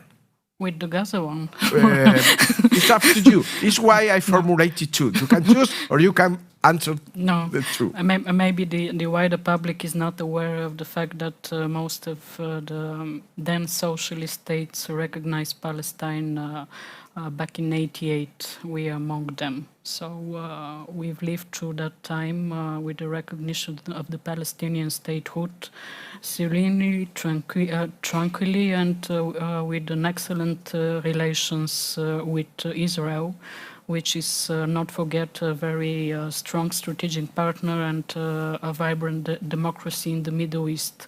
And we should keep that always in mind. We should also keep in mind that Hamas is not Palestine. Hamas is a terrorist organization per our perceptions, and they don't want specifically the Palestinian cause to be shaped in the way that the international community and the Palestinian Authority is seeing that. So I think that it should be addressed in dialogue, whether within the Association Council, whether within an open dialogue with both parties, so that the political horizon is real, which is not the case now. Sorry, the second question was on regarding how has the public opinion evolved regarding NATO in the last 20 years? It is very interesting question because we've made also these surveys regarding our 20th anniversary, and of course the more targeted groups are the most adult population, which is not so far aware of maybe the pertinence and the actual threats, and of course the young people are to be constantly made aware of the utility and the values that are going behind our allied membership. Which they take as a given, the peace and the security guarantees, but thorough explanation on a day-to-day basis is also needed. That are the numbers are showing. Okay, thank you. May I kindly ask you to answer in 1 minute for each question? Thank you. Yeah, I'll start with the Palestinian question. Slovakia has also, recognized a long time ago, and we don't see there's a problem, having excellent relations with Israel hand in hand with recognizing Palestine. So hopefully this will be the case for you as well. And when it comes to the public polls, yes, I think there has been support.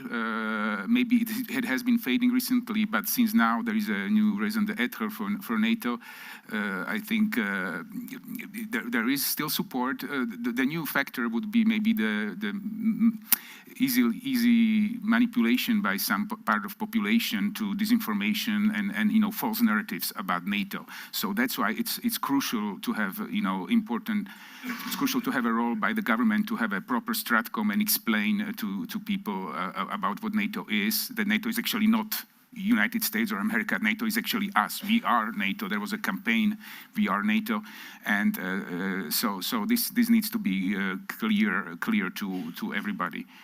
And, of course, the elections are an opportunity to bring these false narratives to the public. So that's why it's even more important to pay attention to this in terms of elections. Recognizing Palestine, that's of course the sovereign decision of every nation. And Spain and Norway are not the first one, as was told, in this respect in NATO. Although others, I think, have made the decision prior to the joining NATO, because also Sweden has recognized Palestine about 5 years ago or so.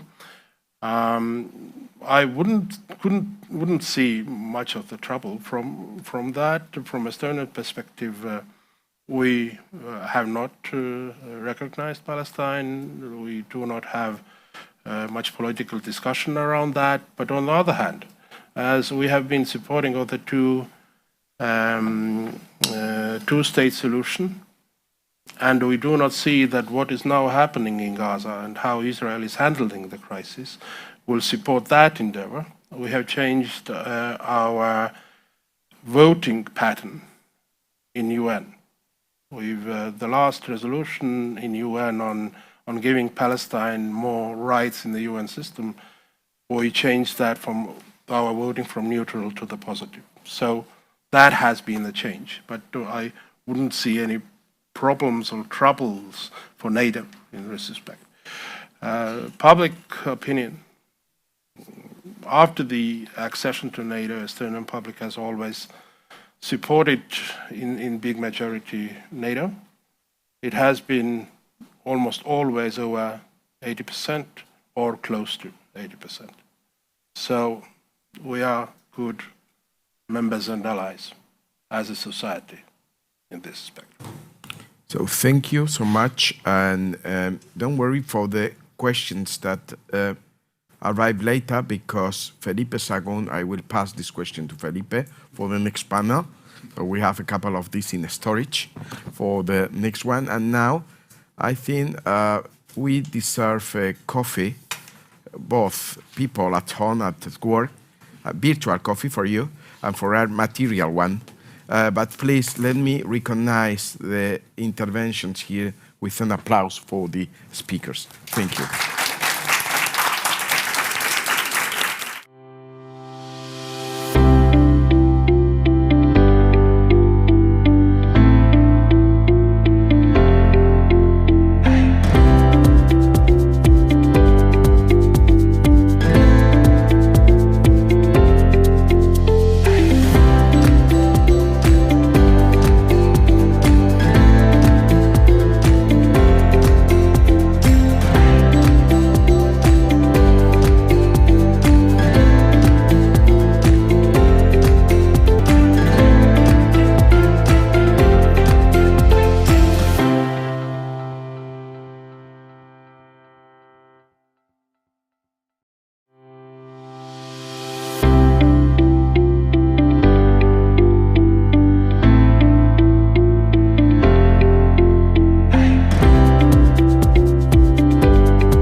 Afternoon. Thank you for coming back again, most of us. Thanks to our panelists for the effort to travel to Madrid. If you take a look at the curriculum, the profile or background of each of them, you already know that the same with the first panel. It would be beautiful to have them for talking for hours, 1 or 2 hours. They have information for that and much more, which would be very useful for anyone interested in the situation today in Europe, the security future, the problems and conflicts, which we've been talking about in the first 2 hours. I wrote down in hearing the first panel some questions that I thought in the last 10 minutes of the panel had not been touched upon. But then some of them were asked, and we received some of the answers that I was expecting, or on US election. Nobody talked about nuclear, Putin's nuclear threats, which have been coming up in the last 2 years. The Macron's proposal on sending ground troops to Ukraine and the division reaction problems that has created in some countries, the conditionalities on of the military aid we've been giving to Ukraine in the last 2 years, which has been a problem for Ukraine and for some of the countries helping Ukraine, especially those who are in the border of Russia and feeling the threat much more strongly than we are in the periphery. The relation with China, and about the next challenge, I think that is included also in the hybrid wars and hybrid threats, but I didn't hear anything about disinformation war, the multiplication of the spies from China who have been detained in the last few months. That seems to me that there is an increased pressure, effort by Moscow really to stabilize or to have an input in the next European elections, and so forth. Anyway, you are free to present the situation and the problems from your personal and national perspective, the way you like. Given the necessity of one of our panelists to go to the airport very soon, I am going to give the word, first of all, to the Slovenian ambassador Andrej Slamnikar, the head of Security Policy Department. He entered the Diplomatic Academy in '97, has been working on security and European affairs for the last 30 years, between 2015 and 2019 as ambassador to France, and between 2019 and 2023 to the Council of Europe in Strasbourg. Andrej, whenever. Thank you, Professor. Good morning. I know it's not very polite to make a speech and then run to the airport, but I have to catch the plane to go to the NATO Foreign Ministerial meeting, which is starting tomorrow in Prague. Thank you, the Instituto, for the invitation. Thank the Spanish government for hosting us, and also big thanks to our colleagues here in the embassies in Madrid to bring us here together. I will just make a couple of general points and then touch upon one specific issue, namely the region of the Western Balkans, which is very close to Slovenia. Of course, as other colleagues said, I'm very honored to celebrate the 20th anniversary of both joining NATO and the EU. We joined both organizations at the same time.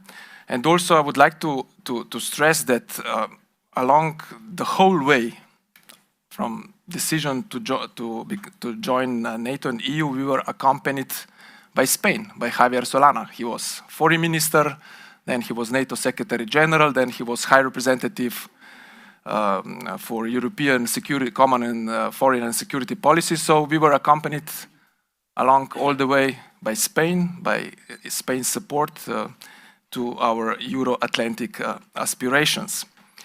Our path to NATO and EU actually started 30 years ago. Already in '94, the Parliament adopted a decision, a consensual one, that the NATO is the only organization that can provide for collective security and defense. We had also a referendum in 2003 to join both NATO and EU with an overwhelming majority. It was 90% for the EU and 66% for NATO. And I think we are one of not so many who also held the referendum on joining both those two. Today we are proud members of both EU and NATO. We sit also in the UN Security Council this year and the next year, so we have a full plate every day in the office to deal with a number of issues we have discussed in the first panel, but also to discuss the questions you posed, Professor, in your introductory remarks. We are I would say, a living proof that NATO's open door policy is alive, is kicking, it's working. We benefited a lot. And we remain its strong advocate that NATO's open door policy, both NATO's open door policy but EU enlargement also should continue. We have recently welcomed 2 new members, Sweden and Finland. I would say a situation unimaginable 3 years ago that they would join NATO, but the security situation is as it is. For us, of course, NATO represents a very strong transatlantic link, and as was already mentioned in the July summit, we will work together hard to demonstrate, of course, unity, solidarity, and determination. And also, as Ambassador Hochleitner mentioned in his introductory speech, that NATO is today bigger, stronger, and more united, and I fully concur with what you have said, Ambassador. You might recall that, I mean, few years ago there were, expressions like NATO is brain dead, or, why there is, what is the further use of NATO since the Warsaw Pact is no longer there. But I believe today, I mean, the events, what we are seeing in Ukraine, what we are seeing in the Middle East, show that NATO is as relevant as ever. And we believe that the Russian aggression against Ukraine really shattered the Euro-Atlantic security and stability. Also, we are strong believers in NATO and EU cooperation. I mean, for us, there is no either or. I mean, they have to work hand in hand. The Estonian colleague in the first panel very well explained why we should work together, defending and sharing the values. And we also see that, I mean, for a safer Europe, you need strong NATO, and also for strong NATO needs strong EU. 2 words on why we joined NATO. We became independent in 1991, on the 25th of June. The next day, we were attacked by the then Yugoslav Popular Army, followed by 10 days war. But then, with negotiations, with the help of the European Union, we kind of, there was a negotiation which lasted for several weeks and months. And then later in this year, Yugoslav army then left Slovenian territory, and the recognition of Slovenia's independence came by EU and NATO members. You might recall, of course, you recall that, I mean, what was followed then, the bloody wars in, especially in Bosnia and Croatia, 92-95, which ended by NATO intervention in 95, and NATO is still there. NATO is still present in Bosnia, it's still present in Kosovo. I mean, you could hear I would say, this in the southeastern part of Slovenia, which is not very far from Bosnia. You hear the shelling, artillery shelling. Like today, you hear it in Ukraine. You heard the artillery shelling in that. So that's why we kind of, there was this consensual decision of the parliament in '94 to join NATO. Also, I mean, also that experience showed that without security and stability, we cannot progress, we cannot prosper. And this enabled also, let's say, the conditions for economic and social development of Slovenia and prosperity of the society. We joined NATO during period of détente and predictability. As it was mentioned, there was a period, there was an open dialogue with Russia, there was this NATO-Russia Council working. But then the issues went in the different direction following what's happened in Georgia, and then with the annexation of Crimea and so on. We were always also a strong supporter of this NATO's 360 approach. We have discussed already this morning the events in Middle East, the war in Ukraine, what's happening in Sahel. And from that perspective, we in line with this 360 approach, we have troops in Latvia, we have troops in Slovakia, we have troops in Bosnia, we have troops in KFOR. We also participated, for example, in the EU training mission in Mali. but we have seen the deterioration of the security situation in Sahel, from Atlantic to the Red Sea. I mean, our port of Koper is, for example, affected by the Houthis' attack against shipping in the Red Sea. I mean, the port of Koper is the main, let's say, entry port for the Central Europe, Southern Germany, and so on. So there is also effect on this shipping. The next point, just before touching the Western Balkans and then conclude, we see the situation. I mean, the reality is, I would say, grim and increasingly hostile. We might say that things will get worse before they will get better. What we are seeing with the war in Ukraine, what we are seeing in Gaza, what we are seeing in Sahel.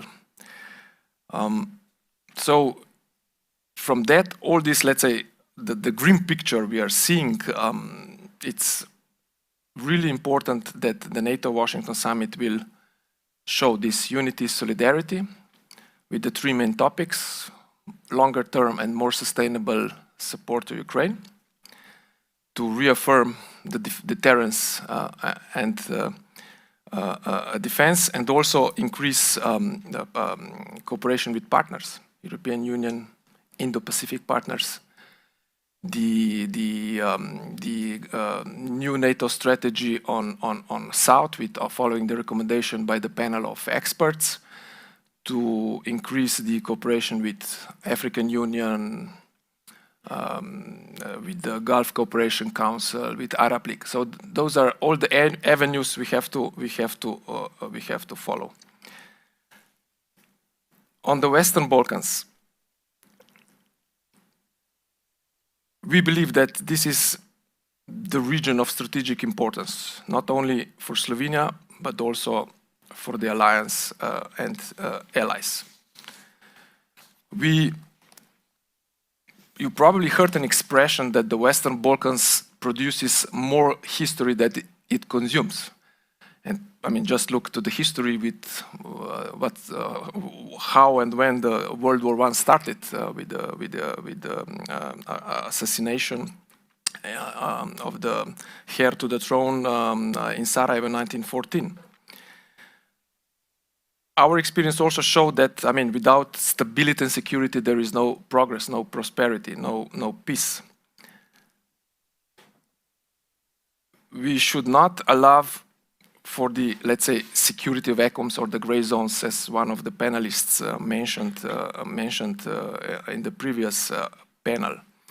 And moreover, what we're seeing in the East and what we're seeing in the South and coming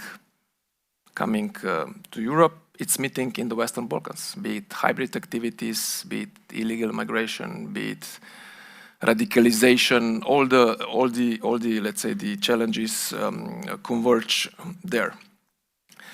So that's why we remain very much committed to the security and stability of the region.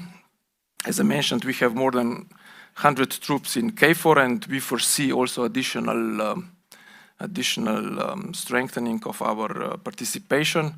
Also, what we have seen recently by September last year, what has happened in Kosovo, and there is one key here, of course, that both Pristina and Belgrade should pursue the dialogue to reach a consensus. Another one, Bosnia and Herzegovina. It's in particular focus of Slovenia's foreign policy.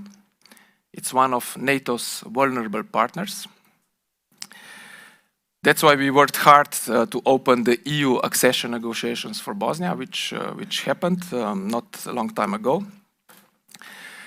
But also we have seen with the recent events in the UN General Assembly on the resolution on Srebrenica and what has followed the rhetoric that followed that discussion in New York, we really should continue to call on all political leaders to renounce such secessionist rhetoric and actions. So we, from our experience, we have to continue with our support to the region, and also the region has to deliver, as we all did. We have discussed this morning that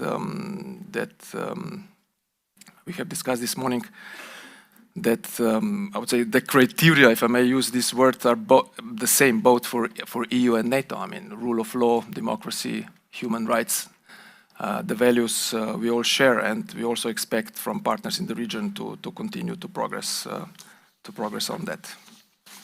I will stop here, and if there are any questions, comments, glad to reply to them later. Thank you. Thank you very much. We'll follow the order the way it was established before we started. So we go back to Lithuania.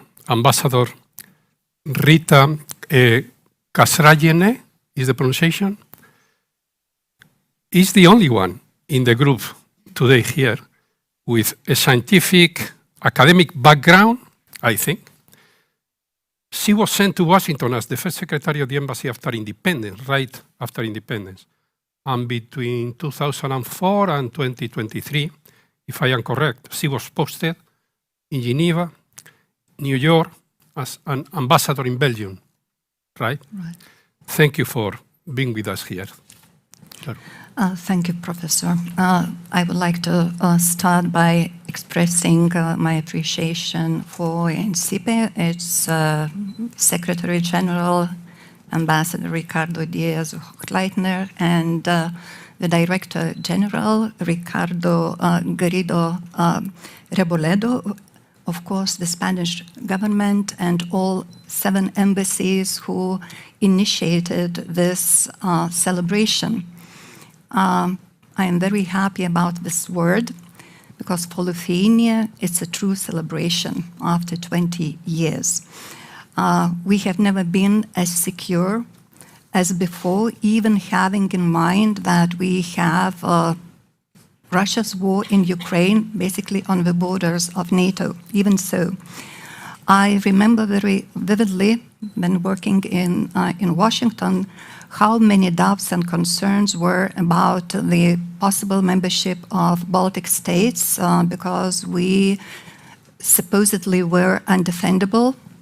And voila, after 20 years, we are here. We are benefiting, but also contributing, and we are staunch believers in NATO and the policy of open doors, of course.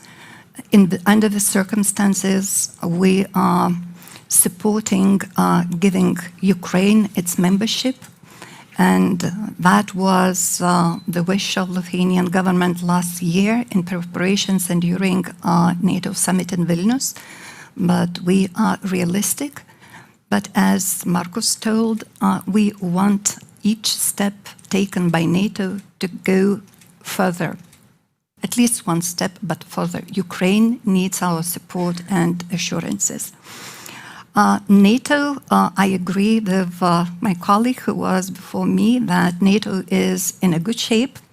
It's strong and united as never before. But of course, much more can and shall be done. And here I am turning to my chapeau as Lithuania Special Envoy to Indo-Pacific. You might ask what I'm doing here. My expertise in NATO is limited.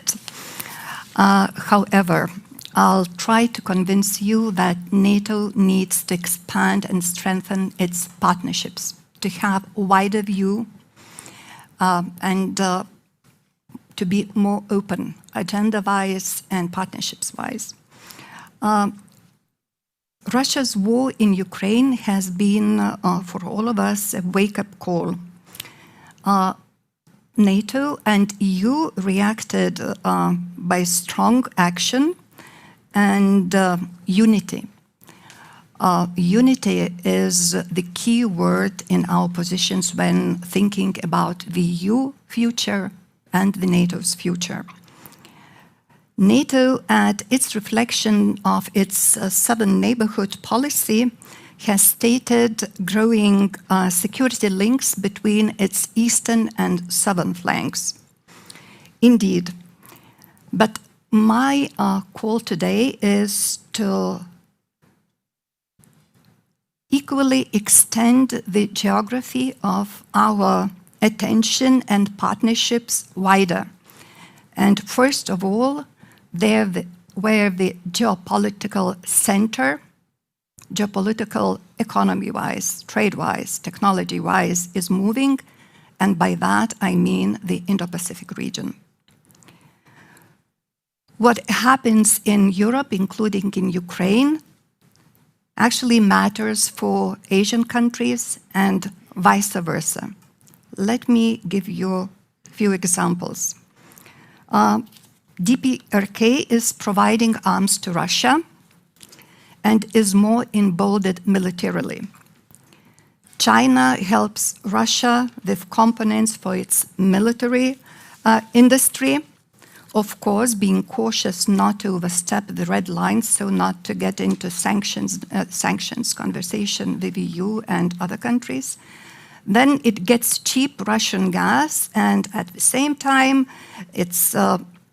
China's military capabilities are growing unprecedentedly. Even though we know China is really modest with its military actions abroad, but China is actually attentively watching and learning from Russia. I think it's valid also both ways. And that includes hybrid warfare, which other speakers have mentioned. And then we see a myriad of Chinese so-called gray zone actions. Russia, I think with regard to Russia, we use hybrid warfare, but now more and more experts speak about gray zone activities or actions or aggression. By that, what is meant is military, economic, information actions, which fall just a little bit short of being considered as war. Why it matters to NATO? First, of course, for authoritarian regimes, Russia, DPRK, China, and Iran, has never been so aligned before. They are actually threatening other countries in the region. Then secondly, proportion of importance of traditional hard security and soft security is changing. Soft security is gaining more and more importance. What I mean by soft security, security concept, traditional concept is military.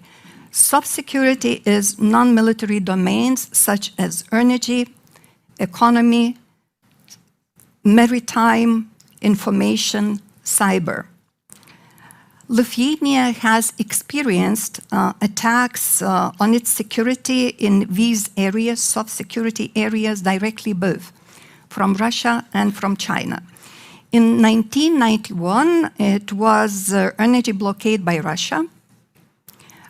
So then we learned that hard dependence on one even cheap source ties you up, and it's a burden, very serious burden, geopolitical burden. Then we learned also that independence is expensive. You might heard that Lithuania is free of Russian energy, but 10 years ago we had to take a very expensive move to build a liquefied natural gas terminal, which is called independence. So it is not an issue now, then all Europe is thinking about that. In 2014, it was crawling invasion by modest green men. You might remember that Russia was denying that those are soldiers.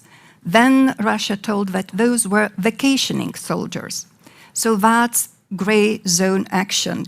And that happened in Donetsk and Luhansk. Once again, this gray zone, you can't call it war, but it is war, basically. And now we know that. Then we discovered that not all foreign investment is good, even if profitable in short term. And we started screening foreign direct investment, of course, first of all, of China, because China was very active and wanted to get foot into infrastructure. At that time, we understood that that is another dependence, even cheap one. Now the world is dealing with the same exercise. So recently we came under China's economic and diplomatic coercion. And this is also gray zone action. In the latest Lithuania's intelligence threat assessment, surprise, surprise, next to Russia, our usual suspect, we see China. And what is more interesting is that Chinese activities which were detected, they mainly come from homeland China, rather from Chinese embassy in Vilnius. So once again, why it matters to NATO and what can we do and shall we do about that? Once again, recently we hear more and more about this gray zone action, and that action is actually aimed to blur the international law. So imagine, what I mean by gray zone actions, which you all, I think you heard about, and both Russia and China are testing ground by airspace and maritime violations, dangerous maneuvers, live fire drills close to borders, cyber attacks, disinformation and FIMI attacks, instrumentalizing illegal migrants, and so on and so on. So basically, is sending or actually moving of, for example, Margus, as you know and we know, moving marker buoys in the Baltic Sea, is that war or action to be reacted to, or is it too small to react? And then people we heard were saying, yeah, you are overreacting. So it's a small thing, close to war, but it is not war. So what I'm trying to say is that we have to take more consideration about gray zones. Then I am calling that partnerships with Indo-Pacific are needed. Once again, it is important about the geopolitical center, about dangerous authoritarian regimes there who endanger stability and security, which will anyway reflect on us somehow. So we have to not only enhance our cooperation with IP4, NATO has IP4 partners, separate partners, which is Japan, South Korea, Australia, and New Zealand. So we have to strengthen our cooperation with those like-minded countries in the Indo-Pacific region and to expand it with more partners, like-minded partners there. What can we actually do? I looked into Southern Neighborhood Action Plan, which is very concrete, but there are measures which could be also developed for IP partners, like sharing information and best practices, common exercises, cyber defense, transparency and publicity of what's going on in the region and in NATO is also very important. Then, of course, building resilient economic links, that's valid for this region, augmenting surveillance and communication networks. Of course, also EU cooperation is very important. So having that in mind, last year Lithuania adopted its first ever regional non-neighborhood strategy, which is its IP strategy. There are few moments why and why now. European Union has its own IP strategy where transatlantic cooperation is sound and nice, but we see big potential to further develop that. Of course, diversification falls into economic security or grain zone. So this region is very good partner for that. One of the strategic priorities of our strategy is, for example, to cooperate and engage IP like-minded democratic countries into rebuilding and supporting Ukraine. And we have good progress on that. Think about Japan, think about South Korea. And then going in the countries, visiting countries of AP, we underline that very strongly and we find big support for that. So basically that way, security works both ways. We contribute to IP security and IP countries from IP region contribute to the security of our region. One concrete example, for example, Japan joined the demining coalition, Lithuanians-led demining coalition in Ukraine. Taiwan is also very active on that. So what I'll stop here with saying that we have big hopes for enhanced unity and we hope for strong messages in Washington in July. And once again, thank you for convening this panel. Thank you very much.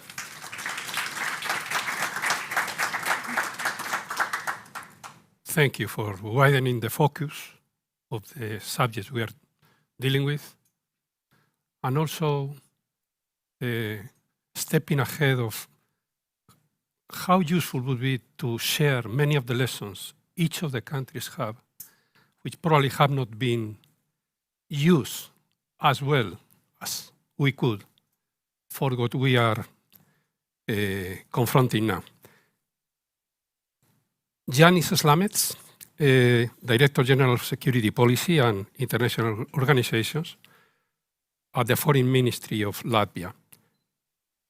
At 20, I don't know, for quite a few months or a few months, 1 year or two, he was the foreign editor of Latvia's TV, and I have always tried to find journalists inside the diplomatic corps and talk to what does a specialist in communication can add or enrich the diplomatic work when supposedly the ambassadors are people who had to communicate and build links day after day. Anyway, he was deployed between 2002 and 2020 in the Netherlands, Russia, Latvia, Georgia, and Vienna. So I think you have the explosives enough to explain many of the questions we are dealing here with. Thank you. Thank you. First of all, thanks to you all for our possibility to address you all. Second, the pleasure is mine to speak in particular here in Madrid, because in Latvia we really do appreciate the Spanish efforts and contributions to NATO presence in Latvia. As we speak, there are Spanish troops in Latvia. As we speak, there are Spanish fighter jets doing the Baltic air policing from Lithuania.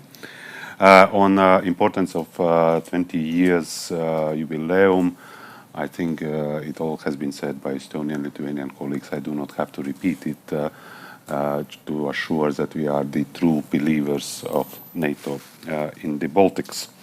So on today's subject on this panel, I wanted to give you some couple of points. How do we see NATO partnerships, and then how does it work? So the first is very simple question: why does NATO has a partner? Why does NATO has partnerships? And it's very simple in a way that NATO partnerships facilitate for NATO to fulfill its tasks. The ultimate task of the NATO is to deter and defend allies. And in order to do that, NATO also needs partners, because partners are important in making the environment around NATO more secure. Partners are important in addressing the troubles together. and partners are important in building and strengthening the resilience. So partnership policy, in a way, one could say, is defined by allied threat perception, allied vision of where NATO fits as a tool, together with other tools available, be it national policy, EU policies, UN, etc. And of course, there is always certain prioritization of that all. The second point is that to tango, you need two. So why partners engage in the NATO partnerships? And it's important that partners are willing as well to engage in those partnerships. So it depends to a large extent to how do they see the threats and challenges. Is it the same way as we do in NATO? Second is NATO for them a preferred partner to address the issue? And third, again, do they see it as a priority among many other priorities? And it's not always that simple. The third point is that all these aspects constantly do change over the time. So you cannot fix a moment in the history, ideal moment. It always changes, the threat perceptions, etc., etc. This makes a unique individual combination of those factors for each of the NATO partnership, and unique also in time because it again changes over the time, which creates, of course, a huge troubles in my 4-point to all the bureaucrats and diplomats. We do not like anything which changes constantly over the time. There are certain bureaucratic hurdles and principles. How do you do that? Again, in NATO, usually decisions are tied to the dates. The NATO is very clearly a cyclic animal, and the summit is a culmination of the cycle. In NATO, all the decisions have to be taken together. So it's always some sort of compromise doing. As in all of you in this room who have been dealing with the governments, you know that the hardest part in any government is to cancel any previous decision.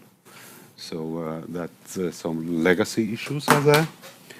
And of course, it's always easier for bureaucratic and state apparatus to group everything, to put issues together. So despite what I said, that all the partnerships are individual in their combination, we love to combine things together. And the same is also true also on the partner side. They are also often calendar driven. They are also often have a lot of political factors in their mind. They also have a difficulty to cancel some policies that have overlived their time. And of course, they also do group NATO with other instruments and players in the environment. So as a result, the NATO partnership policy is never ideal. It can never be. However, I think that we are successfully aiming towards that in NATO from time to time, and we should keep on being successful if we keep the sober look on our own interest of the partners, zeitgeist or timing or changes in the security environment, if we are sober about that. And we have a clear view who else is playing in the field. So all those arguments are coming together back in Riga when we think about NATO partnership policy or this on that issue. We put them together. Then we go to the NATO headquarters and then we negotiate among all the allies. And then the results are there for you all to discuss. I was trying to be short and general in order to give more room for questions and answers session. Thank you. Okay, thank you very much. From Romania, we have Alice Cornelia Sabau Georgescu, Deputy Director for Security Politics, career diplomat for more than 20 years, with extensive experience on NATO, where she was posted between 2012 and 2016. Alice. Yes, thank you very much. And I would like to start by expressing a big word of appreciation for our hosts, for INCIPE, but also for the 7 embassies for organizing this event. And I think it's a true meaningful and important one. And it's not about us, the allies who joined the alliance 20 years ago, but discussing security, I think it's of high relevance for all of us, because security matters for all of us. And I think that it's not a small coincidence that we have this discussion today in Madrid, because if we look at Madrid, we see that Spain has been at the center of many of the turning points in the evolution of the alliance over the years. So it was the 1997 summit in Madrid, where for the first time we took further our cooperation partnership with Ukraine. There we have launched the distinctive partnership with Ukraine, NATO-Ukraine. So it was an important moment for Ukraine. It was an important moment for the open door policy as well, because it gave an impetus to the evolution of the open door policy, to the enlargement process. And again, we have 2022 summit in Madrid, which is more relevant than ever, because there we had the new strategic concept, and we had some historical decisions that gave NATO the instrument and the political will to take forward its adaptation. So thank you very much once again. And I'll start by saying that I think it's always hard to be the last speaker, after so many good things were already said. And I believe that I'll be repeating most of these elements, but I'll try. And I have just a few points to make. And the first point to make is that we are confronted nowadays with the unprecedented multiplication of security threats and challenges stemming from all strategic directions to the Euro-Atlantic security. And if we look back to 20 years ago, we've seen that at that time, you know, the name of the game was Afghanistan. The main threat was terrorism, the proliferation of weapons of mass destruction. And today, all this changed, and unfortunately, it changed for the worse, because we are still faced with terrorism, which is a major threat for Euro-Atlantic security. We are still threatened by proliferation of weapons of mass destruction. But at the same time, we are confronted with aggressive politics, with brutal military interventions, with rhetorics, including nuclear rhetoric, because you have mentioned the nuclear field. We are also confronted with propaganda, with fake news, with disinformation, with hybrid warfare, with cyber, with revisionist and authoritarian powers that are trying to change the rule-based international order. So all of these are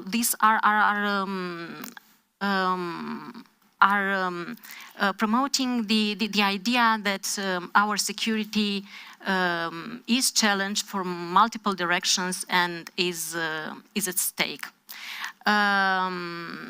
This brings me to my second point, which is very much related to the title of this panel, Global and Regional Perspectives. And indeed, I believe that nowadays, more than ever, global and regional security are very much interlinked. Because if you look only at the Black Sea, which is a point in case, we see that what Russia is doing here has larger implications not only for Ukraine or for the Black Sea region, but also for European, Euro-Atlantic and global security. Ukraine, of course, is the direct victim of Russia. And its brutal military intervention is threatening its independence, its sovereignty and territorial integrity. It's putting a heavy burden on the Ukrainian people. But it's also about Black Sea region as the second war front in Russia's war of aggression. Because Black Sea, if you look now, is the center point of this Russia's aggressive stance. Here we are confronted with a strong military presence and actions of Russia. We are confronted with the freedom of navigation being blocked or limited. We are confronted with numerous risks coming, for example, from drifting mines. We are confronted with a lot of hybrid actions from Russia, with cyber, with propaganda, that affects also not only Ukraine or our vulnerable partners in the region, but also us, the allies. And we have seen this repeatedly over the last years, and more recently in the last days, not only in the Black Sea but also in the Baltic Sea. But looking further from this region, we also have to touch upon the fact that what Russia is doing in Ukraine is having broader implications, and I'm referring here to the economic security, to energy security, to food security, because Russia is affecting all that, not only for us, but also for other parts of the globe. So as Russia's actions here have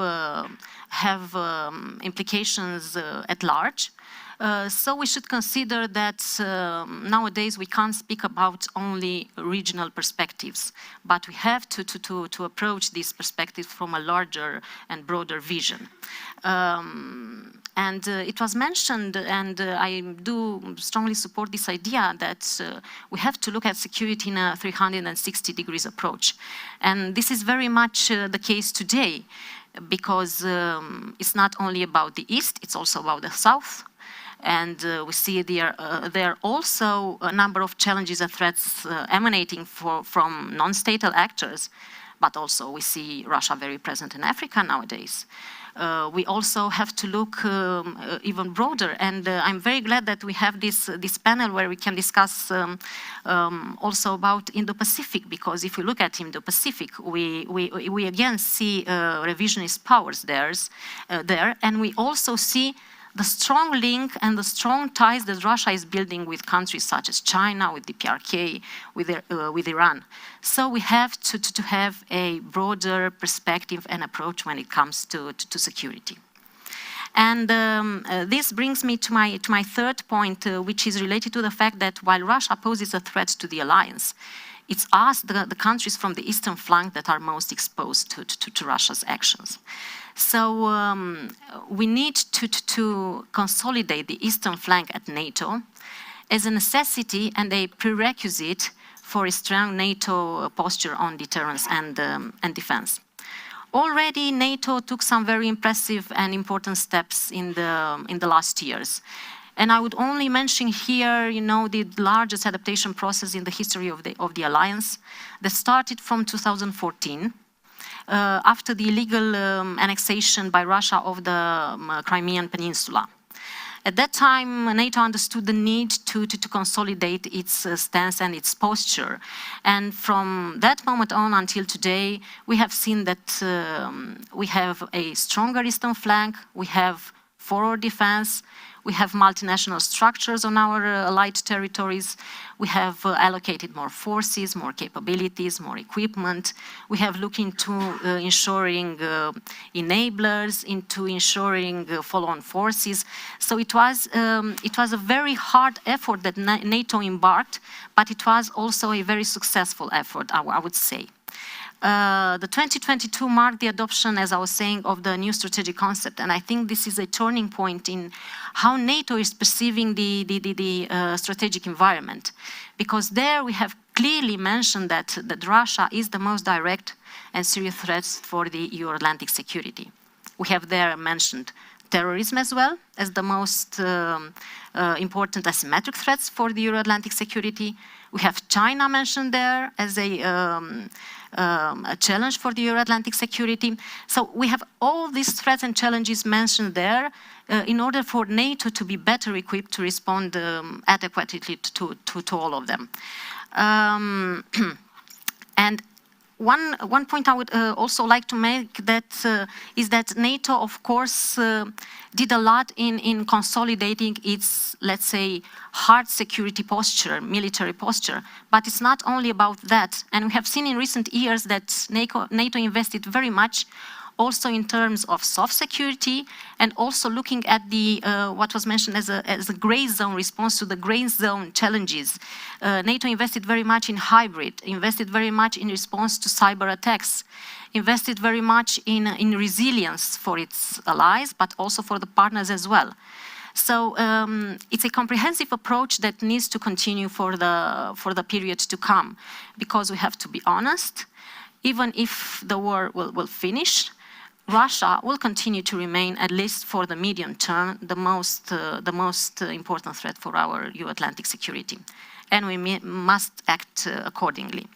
And another point that I would like to make here is related to the open door policy and partnership policy, which I think are very much related to the idea of security. I would only point out, to our personal national experience when Romania has joined the alliance. For us, it was a project of national strategic importance. It was supported by the political leaders, of course, but it was also supported by the entire population, because we understood the high importance and the necessity to be part of the Euro-Atlantic community of values and to be under the NATO umbrella of security. So for us, it was the fulfillment of the efforts of a generation. But even nowadays, the open door policy continues to remain one of the key instruments of the alliance. And we can only look at the recent integration of Finland and Sweden. A couple of years ago, to be honest, nobody would have thought that these two countries would have become NATO members, because although they were so strongly linked with the alliance in terms of political dialogue, in terms of cooperation, in terms of interoperability, they were still very clear in their neutral posture when it comes to joining military alliances. But as the time changed and the threat increased, having them joining the alliance sent a double signal. On one hand, it's about the fact that the threat can't be handled, the nowadays threat for the security can't be handled alone by one state. It needs, to be approached in a larger and broader perspective. And it's also a signal about the fact that NATO, as a security umbrella, remains very relevant and very important, and it can provide for the security of its allies. So we have very much supported the integration of Finland and Sweden. We have very much appreciated that they are now members of the Euro-Atlantic Alliance, and we think that at 32, our alliance is stronger and better prepared to respond to the challenges and threats. And also one point on the partnership policy, because this is also very relevant and key instrument when we are speaking about security. Sorry. Because as I was saying, security cannot be perceived only from a regional perspective and should be looked at globally. So should our answer should be a larger one. Starting with the most obvious partners, starting with Ukraine, which is mostly in need of our assistance and help. Starting with the vulnerable partners like Republic of Moldova, which after Ukraine is the most threatened by Russia's aggression, Russia's actions, Russia's pressure. And going even further away, looking at Western Balkans, looking at our partners in the south, looking at Indo-Pacific, we have a very consistent agenda nowadays to engage with these partners and to continue our political dialogue and our cooperation. And unfortunately, we see a red line here, which is, in most of the cases, Russia and Russia's aggressive actions. So open door policy and partnership policy are definitely very much linked to security and should continue to be strong on NATO agenda. And as we look for the future, of course, NATO has taken very significant steps for its security, but our work is not done. So we need to look to the Washington summit, which is a very relevant and important moment. for alliance's future. In Madrid and Vilnius, we have taken decisive decisions when it comes to our security, to our posture, to our role as a political military alliance. But we need to take further that work. And there are a couple of points that I would like to make here. First of all, it's about continuing to provide for Ukraine. Ukraine is in dire need for our assistance and for our help. We need to provide in terms of political commitment. We need to provide in terms of practical commitment. In terms of political commitment, at least for Romania, we have been one of the staunchest supporters of NATO's accession to EU and to NATO as well over the years. We do continue to support this perspective, and we think that we need to advance on this line. And in Washington, we want to see ambitious language, a strong reconfirmation of the irreversible path of Ukraine towards NATO. In practical terms, what we need to see is we need to ensure that we have practical, predictable, and sustainable support for Ukraine for the medium and long term. Of course, the allies are now discussing on the concrete ways to provide this support, but I think that predictability and sustainability for the medium and long term are the key elements when looking to these deliverables. We also need to continue to look at our deterrence and defense posture. And here, I was mentioning that important decisions were taken in Madrid and Vilnius, and we need to demonstrate now that we have fully implemented them. So we need to look better and work better in ensuring all the necessary forces and capabilities to ensure that we have all the equipment in place and that we are capable to deliver and to respond effectively to the threat ahead. Black Sea region remains one of strategic importance for the alliance. It was confirmed by the strategic concept. It was confirmed in the Vilnius communique. And we need to take further that work and ensure that we have a stronger and more structured approach for the region in terms of monitoring the situations there, in terms to ensure high readiness and awareness in terms of air support, in terms of presence of allied in the region. As for Romania, we have tried together with our allies to ensure that the eastern flank is well beefed in terms of deterrence and defense capabilities. And looking only at our region, and it was already mentioned during the first panel, we have worked together with Bulgaria and we have worked together with Turkey in order to ensure greater security and stability for the Black Sea. And one concrete deliverable was the MCM Black Sea, an initiative that for the first time is one that does not include Russia, an initiative for the Black Sea which does not have Russia. But also, it's very important to point this out, it's also an initiative that it's open to other allies, for the participation of other allies. So we do encourage that. And coming back to the Washington summit, another point I would like to make is that we need to take forward our partnership policy. We need to see how to continue to engage with them, and how to better assist them. And I was mentioning Republic of Moldova, and I will mention it again. We need to see exactly how we can deliver to Republic of Moldova, because if we look from the beginning of the war, Chisinau has been very active in providing assistance to Ukraine, for example, in terms of refugees. It has been very interested to come closer to European structures and, of course, in the limited framework provided by its constitution. But Republic of Moldova made tremendous progress when it comes to engaging with us, the allies, and us, the European member states. So we need also to see how we can deliver more on that. And we need to see how to engage better with our partners, and I think that Indo-Pacific partners are, have become for the last summits and ministerial very familiar faces when it comes to engage it and engaging at a high level meeting. So we are hoping for the Washington summit to be the same case.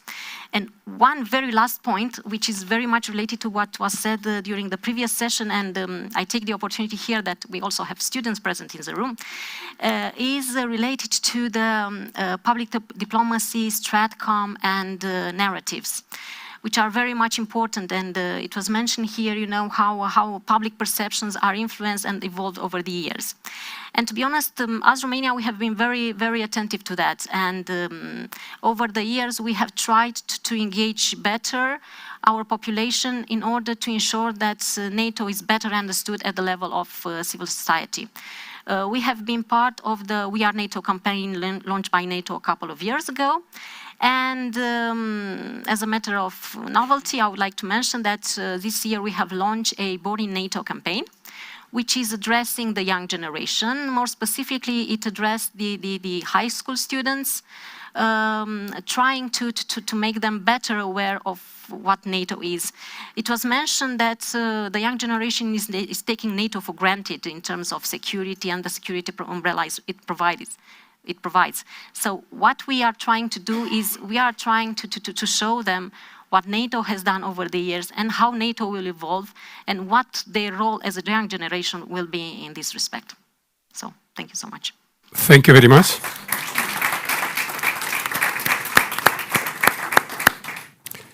Well, we have a few minutes. It's 1:13. And please, the microphone here. Present yourselves, please.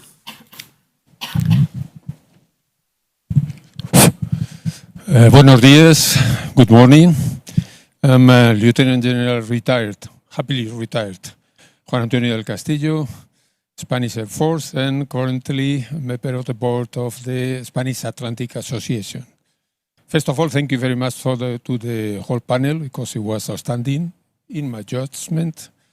And well, I've been commissioned by Vicente Garrido to shoot to you, as a military man, to shoot to you maybe not such a comfortable question, but I believe it's very relevant. At the last meeting of the foreign ministers of the European Union, the foreign minister of Lithuania, Mr. Landsbergis, expressed an opinion about a harsh question, which is that 41% of the initiatives for support of Ukraine have been blocked by a single country, always the same. And well, it's unacceptable, of course. There is a strong debate, both the Alliance and the European Union, about changing the rules, the sacred rule of consensus for reaching to decisions, changing it for qualified majority.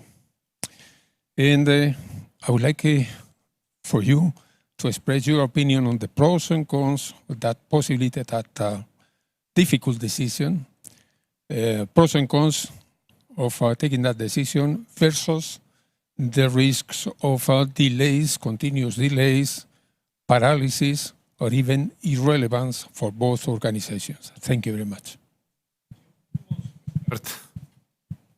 With this. Okay, Andre. Thank you, General, and I'm happy to hear that you're happily retired. So you can pose difficult questions.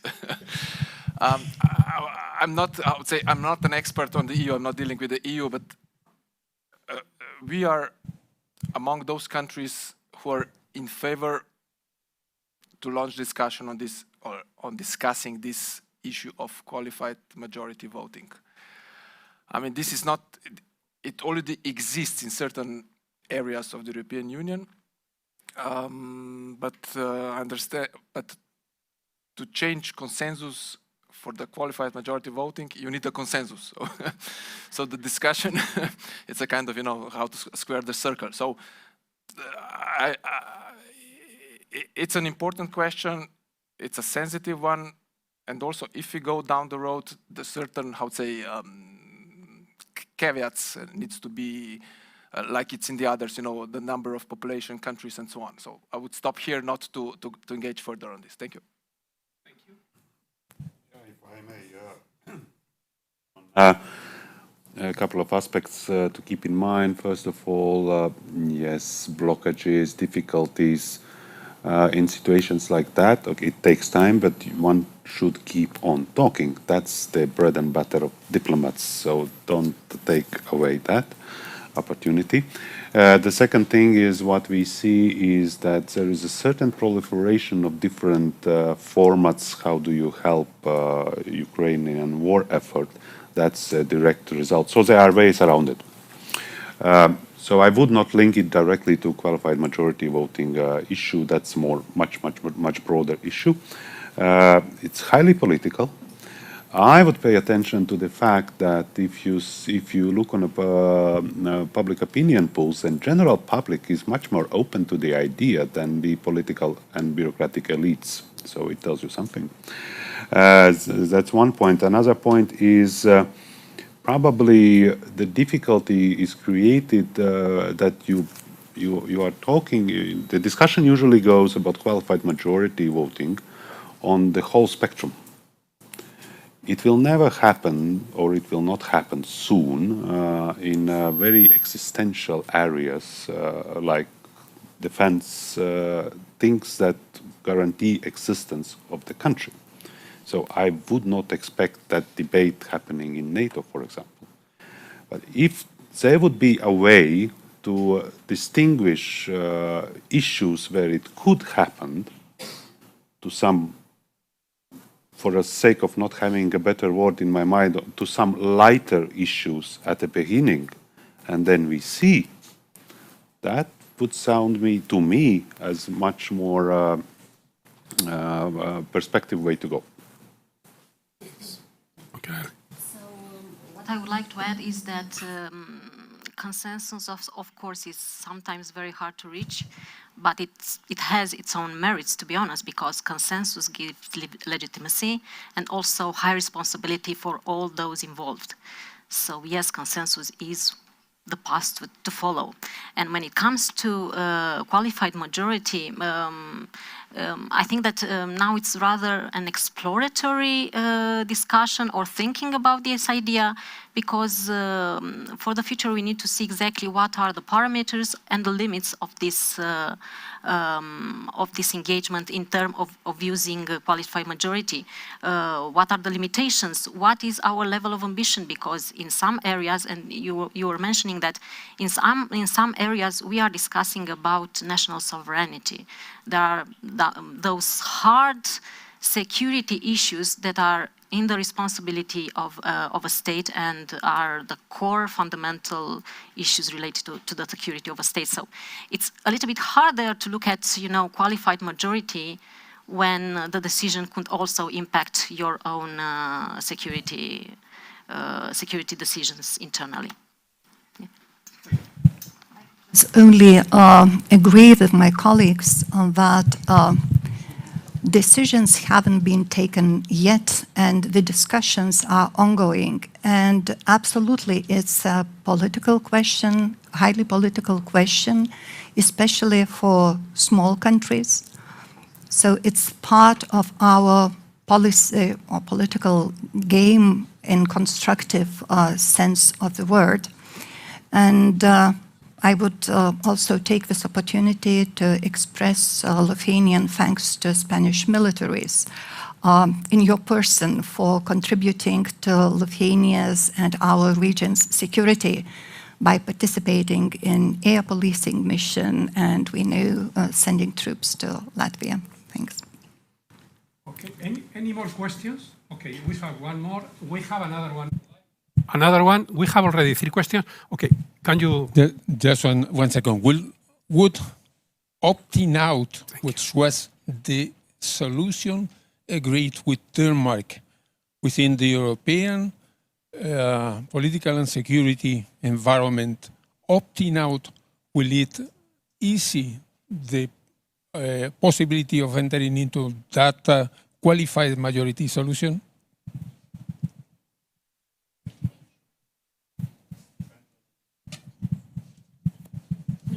more recently, we had a country that was opting out on security and defense issues on EU, and recently, after all these events, decided to renounce to the opt-out. So I think it's maybe an exercise that it's taking from our opt-out to going back to being involved in the decision-making process, you know? And again, I would also like to make this point and say that we are speaking now about consensus at EU, but we should look at consensus at NATO, and that consensus, you know, for us generated very good results when it comes to having a stronger allied presence in our country.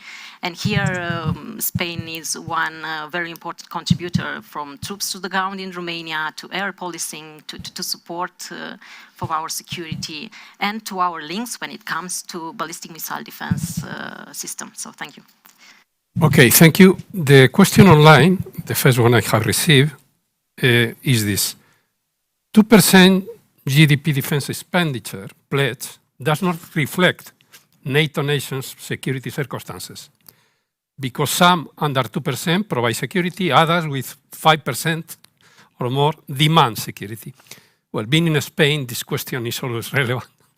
Anyway, should this be taken into account at the Washington summit? I don't know if any of you want to take this bull. Okay.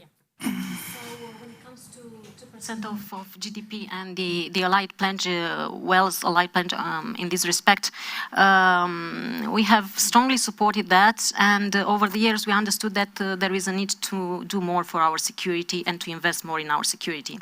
And because of that, starting with last year, with 2023, we decided to allocate 2.5% of our national GDP to defense expenditure. I can tell you it's not an easy exercise, this national exercise, but it's a very needed one. And looking ahead for the Washington summit, yes, I believe that burden sharing and allocations for our national defense budgets will be high on the agenda, because it's very much related to a strong forward defense. Okay, we have 6 minutes to go. Yeah, I would like to underline a very important aspect of 2%. It's the credibility of NATO. All member states of NATO, if I'm not mistaken, in 2014 agreed to 2%. And that's it. Of course, it's valid to discuss whether countries closer to the conflicts, eastern flank or southern flank, should contribute more. But we do our job. For example, Lithuania has achieved 2% long ago. We are over it. There is an agreement for 2.5, and there is public discussion on 4%. So we are not shying away of doing our homework in addition to demanding. But at the same time, NATO is collective, values-based defense organization. And what we, I think, agreed today, that you can't look at it regionally, you have to look at it globally. So peripheries in NATO, in my perspective, don't exist anymore. If you mind, we have the 2 questions and the general answer, and we close. Thank you very much to the panelists for a very interesting discussion. My name is Emilio Pérez de Uribe Muinelo, and I am a member of the Spanish Atlantic Association, and I have also written different articles about geopolitics and specifically defense and also industry. I was especially interested in what you mentioned about China, and I would like to ask specifically, what are your opinion about likewise the role of Turkey in the whole conflict? Thank you. And please, the microphone over there, I think one of our students. Thank you. Hello, thanks for your great insights. I'm Anais Mora, a student of international relations, and well, as we have been witnessing in the past months, the conflict of Palestine-Israel have certainly spread through other countries, states, as Iran or Lebanon. And knowing that interregional support existing for terrorist cells, such as Iran support, finance support for Hezbollah, Hamas, or Islamic Jihad, for example. And regarding the menace that terrorism implies for the NATO, what could you say that it could be a NATO response for a possible and increasing conflict in the regional, or for a regional war in the Middle East, and knowing that this could strengthen the terrorist force actively? Well, again, I think you were the same who put a question in the first panel on the Middle East, right? Thank you. Okay, you have... First on Turkey. Turkey is our ally in NATO. Turkey is a major regional power. It's a major contributor, military contributor to NATO alliance. So I don't have any perspective on Turkey in that respect. It's our ally and strategic partner, influential partner, and most probably we should use Turkey's insight and perspective and maybe network and relations more in building, for example, partnerships, including in Middle East and including in Indo-Pacific. Thank you. Do you want to say something? I have a very last point to make in this panel. I would quickly go back to that 2% issue, because when speaking and thinking about 2% issue, it's important to remember that Allied security is closely interlinked. Spanish troop presence in Latvia is an investment into Spanish security as well. We Latvians, we are having troops in Kosovo. We see it as investment in our security as well. If it makes it warmer, then back home, for example, we are having a public debate and where we have to shoot back the questions from general public. Why don't the other allies realize that the 3% should be the new threshold? So we have our difficulties of our own. I would also like to touch upon the question on Turkey and just echoing what was already said. Turkey is an ally. Turkey, for us, it's a very important partner. Turkey is a riparian ally, so Turkey has a very important role here in the Black Sea, and us, Romania, as well as Bulgaria, we are very much aware of that and very much interested in having a strong dialogue and cooperation with Turkey. So I would put the role of Turkey when it comes to the situation in the Black Sea in the terms that, in the similar terms, looking at the role of Bulgaria, looking at the role of Romania. What we are trying to do together or separately is to ensure that the area is becoming one stable and secure. And I was mentioning MCM Black Sea, but I could also mention the initiative that Turkey had on the grain, the Black Sea Grain Initiative that Turkey promoted. That was a very good instrument at its time, in order to ensure food security for the African countries and for other countries as well. And let's not forget that Turkey has a very strong contribution to allied security. It's the second largest army in NATO.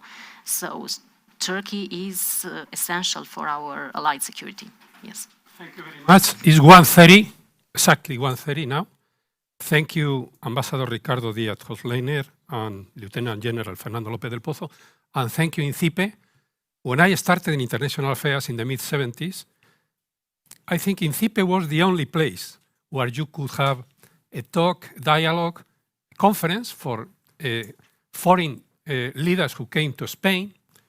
Okay, we have progressed a little and we have quite a few think tanks now, but anyway, let me just share with you in 30 seconds one reflection. Some of you have mentioned, some of you specifically, that thanks to Russia's aggression, now we can talk about NATO's reinforcement, new NATO's relevance.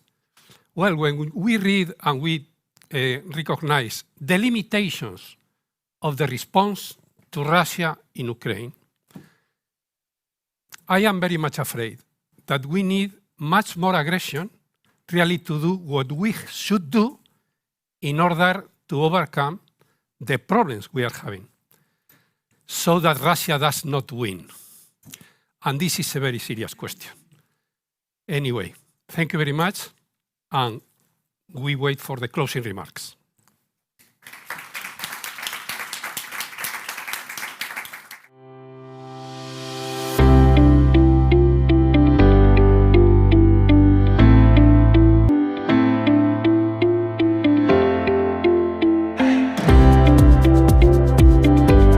Welcome back, and now we are going to proceed at a very comprehensive program in which we have been discussing for almost 4 hours. We are going to conclude with the participation of Mrs. Paula Redondo, Russia Program Coordinator in NATO's Public Diplomacy Division and NATO Headquarters. Previously, Paula, who is a good friend and friend of this foundation, INCIPE, different persons of Public Diplomacy Division have been collaborating with INCIPE from the time being. I still remember our good friend José María López Navarro. We were working with NATO Public Diplomacy Division in the organization of many and different activities. Thank you for coming, especially for this event, Paula. Paula previously worked at the European External Action Service as communication and press advisor to the Special Representative of the European Union for Human Rights and Human Rights Advisor at the delegation of the European Union to the United States. The experience also previously, Paula worked for the spokesperson for the Organization for the Security and Cooperation in Europe, the mission in Moldova, and for the human rights NGO Freedom House. Paula Redondo has a degree in Slavic philosophy from the Complutense University and a master's degree in international relations from the College of Europe. It's, as I said, thank you so much for coming. And while we will proceed, you can also post your last comments and questions. We will, I promise you, we will finish at 2, and then I will announce the last planification, the last event for this program. So thank you. Yeah. You have the program. Thank you very much, Vicente, for your kind words, and thank you very much also to INCIPE for organizing this seminar and for inviting, of course, NATO to be part of it. Dear ambassadors, distinguished guests, good afternoon. It is really a pleasure to be here to celebrate the 20th anniversary of all your countries joining NATO. So congratulations for that.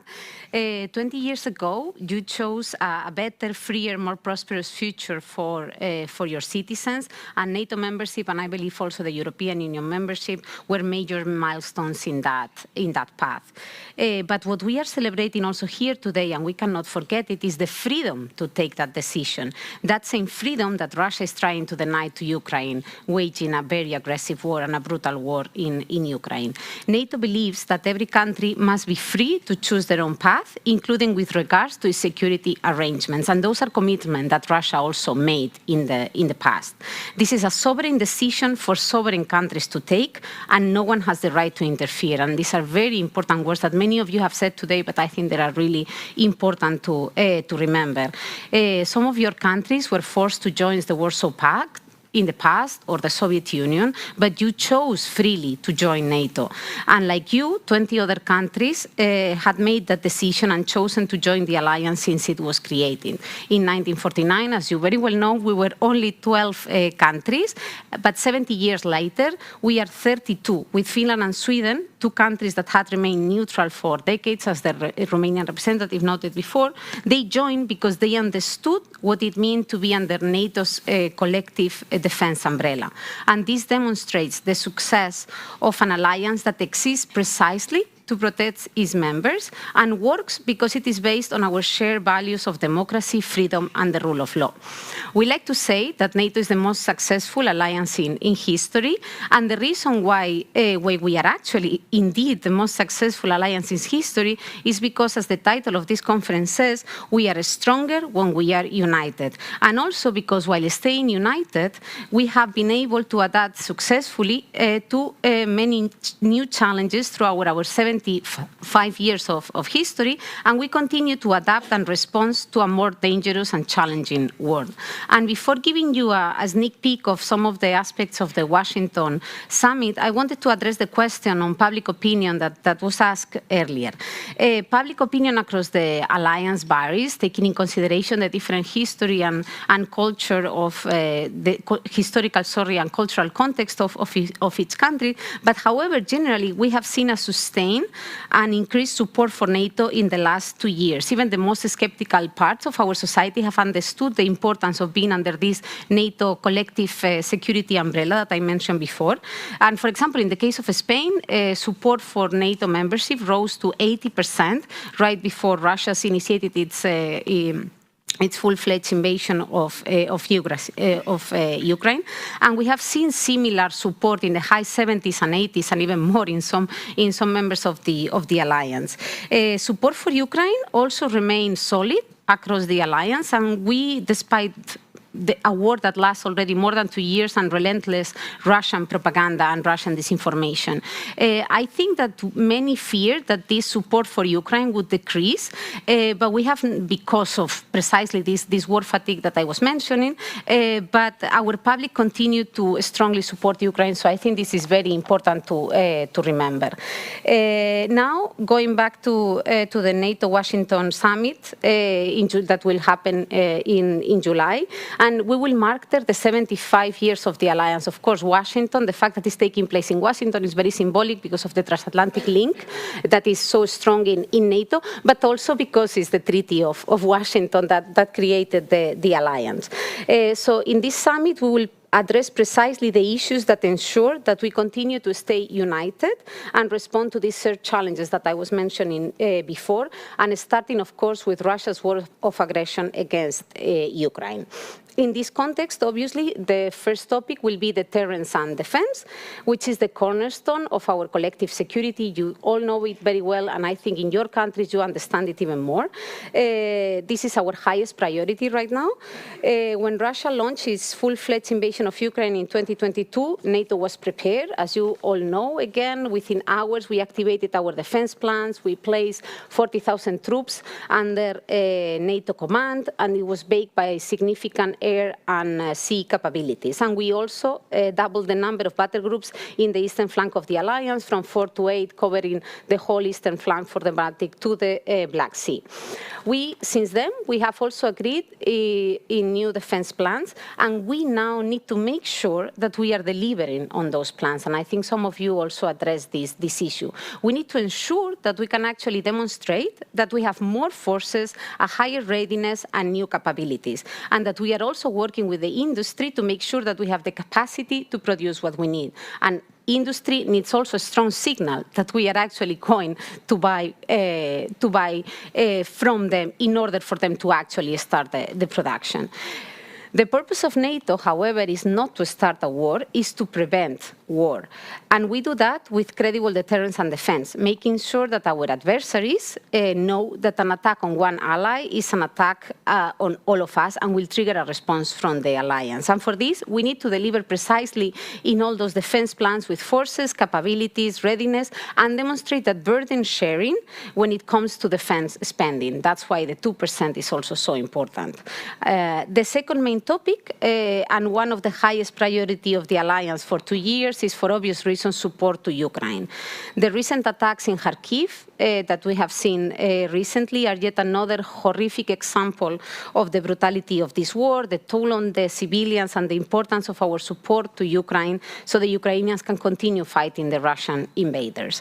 NATO allies have provided unprecedented support, military support to Ukraine, and this has enabled Ukraine to fight Russia in its territory and recover 50% of territory that was actually occupied at the beginning of the full-scale invasion. But to make our support to Ukraine really effective, we also need a more institutionalized approach to this support, with a setup that can provide more accountability, predictability, and transparency on the delivery of those supplies and our training to Ukraine, and also more long-term financial support, preventing gaps and delays that, as we have seen, have had a terrible impact also on the war in Ukraine. This ad hoc short-term support that we have had until now, voluntary announcements are good, they are great, and they have really helped Ukraine, and they are making a difference on the battlefield. But in the long term, predictability is key. This way, if we manage some of these things will be presented at the Washington summit, and if allies manage to agree that Ukraine will have a long-term knowledge of the support, more predictability to plan and to invest, and to ensure that they have the forces that they need to defend against Russian aggression. Also, even in the future, to deter from future Russian aggression. And this will also ensure fair burden sharing in our support to Ukraine. The third topic for the summit that was discussed very deeply also in the previous panel is global partnerships. In particular, our Asia-Pacific partners, Australia, New Zealand, Japan, and South Korea. Because security is not regional, security is global, the threats are global, and we have seen it also very well in the war in Ukraine. When we look at who are the main partners of Russia in this war, who are the main suppliers and supporters of Russia war, who are China, Iran, and North Korea. China, it was mentioned before by the Lithuanian ambassador, is propping up China is propping up the Russian war economy and is delivering dual-use technology and equipment, being the most important trade partner for Russia. They are providing all sorts of microelectronics that are very important for Russia to continue to build missiles, battle tanks, planes, etc. And we cannot forget that China has not condemned at any point Russia's invasion of Ukraine. Iran is supplying drones and is also helping Russia to build a new drone factory. And North Korea is providing 1 million artillery cells to Russia. And in return, Russia is sharing with them technology which enables especially Iran and North Korea to develop missile and nuclear programs. All these authoritarian powers, China, Russia, Iran, and North Korea, are more and more aligned with this war. So it reminds us that what happens in Europe matters for Asia, and what happens in Asia matters for Europe. And in order to tackle these global threats, we will invite once more the leaders of these 4 Asia-Pacific partners to the summit in Washington. They were invited for the first time here in Madrid, then they were invited again to the summit in Vilnius, and now they will be invited for the 3rd time to Washington.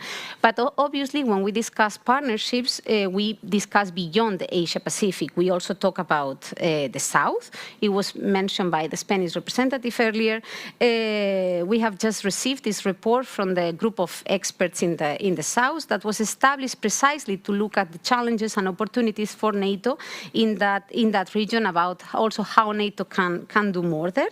And of course, we also have important partners in the Western Balkans, the Republic of Moldova, and the Southern Caucasus that are especially vulnerable to Russian aggressive actions throughout their history and also now. All these main topics that I have highlighted, deterrence and defense, support to Ukraine, and global partnerships, will help us tackle all the threats that we are facing in NATO from any direction, 360 degrees approach, as we like to say. But this includes also the hybrid threats that were mentioned and we are really seeing right now, and also terrorism and many more. So as a conclusion, dear ambassadors, colleagues, we of course face now the most serious security situation in decades, but I think allies are rising to the challenge. NATO is more united than ever, and we stand firm in defense of our people and our values. Together and united, as this conference say, we are stronger. Thank you very much.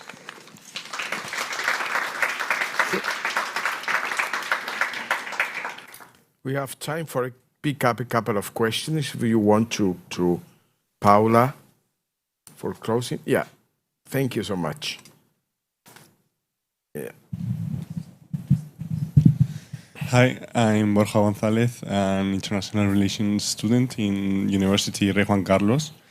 I want to mention a topic that was previously mentioned by one of our colleagues, Mr. Steve, about the presidential elections in the USA.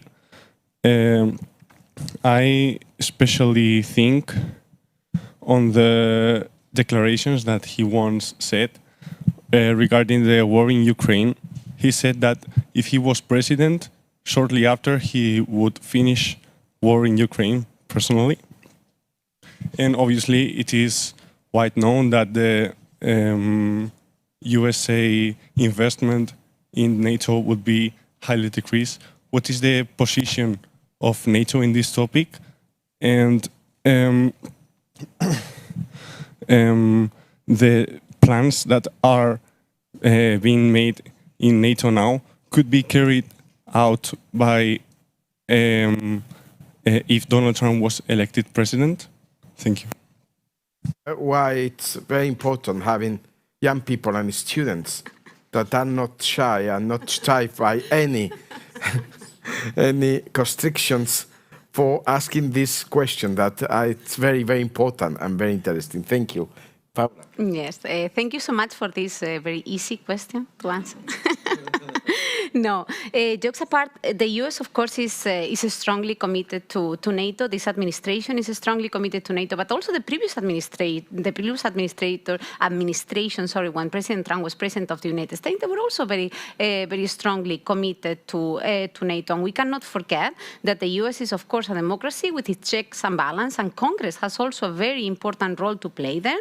Very recently, Congress also has passed legislation regarding NATO, making sure that not because the administration changed and because political ideology, different political parties get to power in the US, things completely change. I mean, the arrangement and these international treaties and commitments that the United States has, they are very strongly, and if you ask American representatives, they will always tell you the same. They will honor the international commitments because this is beyond ideology and this is really bipartisan, and there is bipartisan agreement. I think a lot of declarations are made in election period, obviously, but not only in the US, across NATO, across Europe, in many countries. But I think we have already been through the Republican administration with President Trump, and I think we can, if that happens, I think the US will continue to be as strongly committed to NATO as they are right now. So, my very diplomatic answer to to your question. Still? No? Then I have another one regarding the same one that was posed at the beginning. Let me recover this question about expectations from a NATO official regarding Washington summit, and especially regarding defense expenditure. Yeah, I think regarding the Washington summit, I already gave an overview of the main topics that NATO is expecting: stronger deterrence and defense, more support to Ukraine, and also stronger global partnerships. But of course, NATO is an organization that works by consensus. This has to be allies that have to agree. And on the road to the summit, we'll have tomorrow and the day after, if I'm not mistaken the dates. Yes, 30th and 31st of May, there will be an informal ministerial in Prague, in Czechia, and I think there a lot of these issues will be also discussed, and they will give us even a better preview of what will happen in the summit and what can we expect to agree. But I think these three topics that I mentioned will be for sure at the table, not because in particular in the summit, but because they have been on the table also in Vilnius and also in Madrid, and they are really the biggest issues that the alliance have to tackle. And how about expenditure pledge? How it's something expected? It's Washington summit. Should this be taken into account at the Washington summit? That's one question. Yeah, I think this is something that the allies will need to continue to discuss. We have the 2% pledge. Some allies have talked about making it a floor, not a ceiling anymore. And I think it's very important to take all of this into consideration, because if we want a stronger deterrence and defense, we need to think that we need to invest in that defense, that we cannot just do it with nothing. If we want higher capabilities, more readiness, all of of that obviously costs money. And I presented before a very ambitious plan also of support of Ukraine. And I think we all need to be very aware of what costs, and especially that it is not an investment in Ukraine security. It's not charity. It's an investment in our own security. Of course, it's morally right to support our partner Ukraine, but this is also our investment in our own security. So I think it's also very, very important to do this. Thank you, Paula. Some question on here? If not, I will take. Okay. If not, I have here another one about enlargement, but please go ahead with yours. Thank you so much. Okay, we have two, in fact. Yeah. Go. Sorry. Thank you so much for the conferences. I am Alban. I am working in the French embassy. I was wondering if, like in the next years, NATO could imagine like any perspective with a partnership with South America, because you spoke a lot about partnerships with India, with Indo-Pacific, such as China. But I was wondering if also there is a chance that NATO one day collaborates with South America. Thank you so much. Je les remercie aussi pour la question. Et nous avons une autre. We have another one here. Yes, please. Good afternoon. I'm Colonel Iuță, the Romanian Defense Attaché. And I would have a question. Here in the Spanish media, I have seen an idea that the Ukrainian conflict it could be regarded as a mirror for the success or insuccess, as we define of some organization. It was mentioned European Union. My question is, in what degree we can see the conflict in Ukraine as a mirror for NATO? Okay. Yeah, thank you very much for these two very good questions. On the first question from the French representative, I have very good news. We already have a partnership with Colombia. So that's Colombia is our only Latin American partner. They chose to join as a partner several years ago. I think it was 2019, if I'm not mistaken, but don't quote me on that. And we have a very good partnership with them, focused mostly on women, peace, and security. They are very interested on that issue. They are also very interested in everything related to building integrity and also in everything related to cyber security and maritime security. So our partnerships in NATO, we call them partnerships on demand. So we don't impose anything on our partners. We have a menu of options, and depending on what our partners want from our huge menu of options, they can ask us support or how to work together in several issues. Sometimes we also learn from our partners in some cases. For example, Colombia has a lot of experience on the mining, and this is something that we are also working together. And you also saw in the press maybe recently that Argentina is interested in becoming a partner, and this is also something that is being discussed right now. On the Ukraine question as a mirror for NATO, I think that's a very interesting question.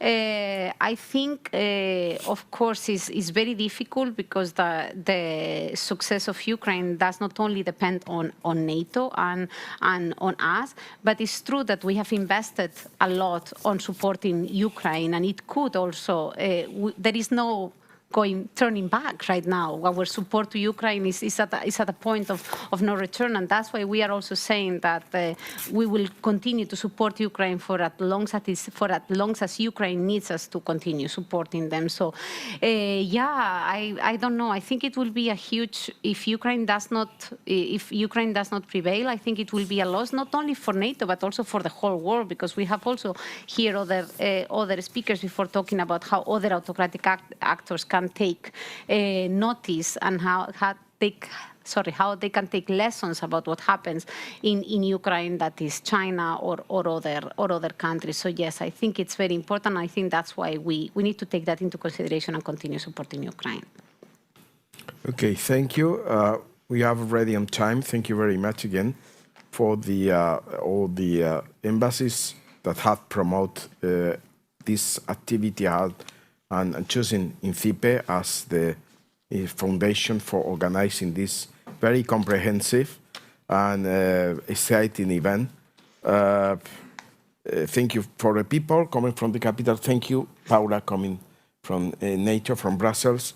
As we look forward, the spirit of the title of this seminar, Strengthening Unity, must continue to guide our future efforts. I am sure that we will work on it, and maybe in the near future organizing this kind of activities. You can post, repost, retweet all that was said here today. Please do that. And for also people that have followed this activity, been at home and work, so thank you for following us. And you can also follow this activity through our channel in YouTube. And let's see what people said about these activities. Is your opinion. Now, we would feel very honored if you can join us to have not precisely Spanish wine, but Central and Eastern European wine, by courtesy also of the embassies of these 7 Central and European states that have promoted and sponsored this activity today. Thank you so much.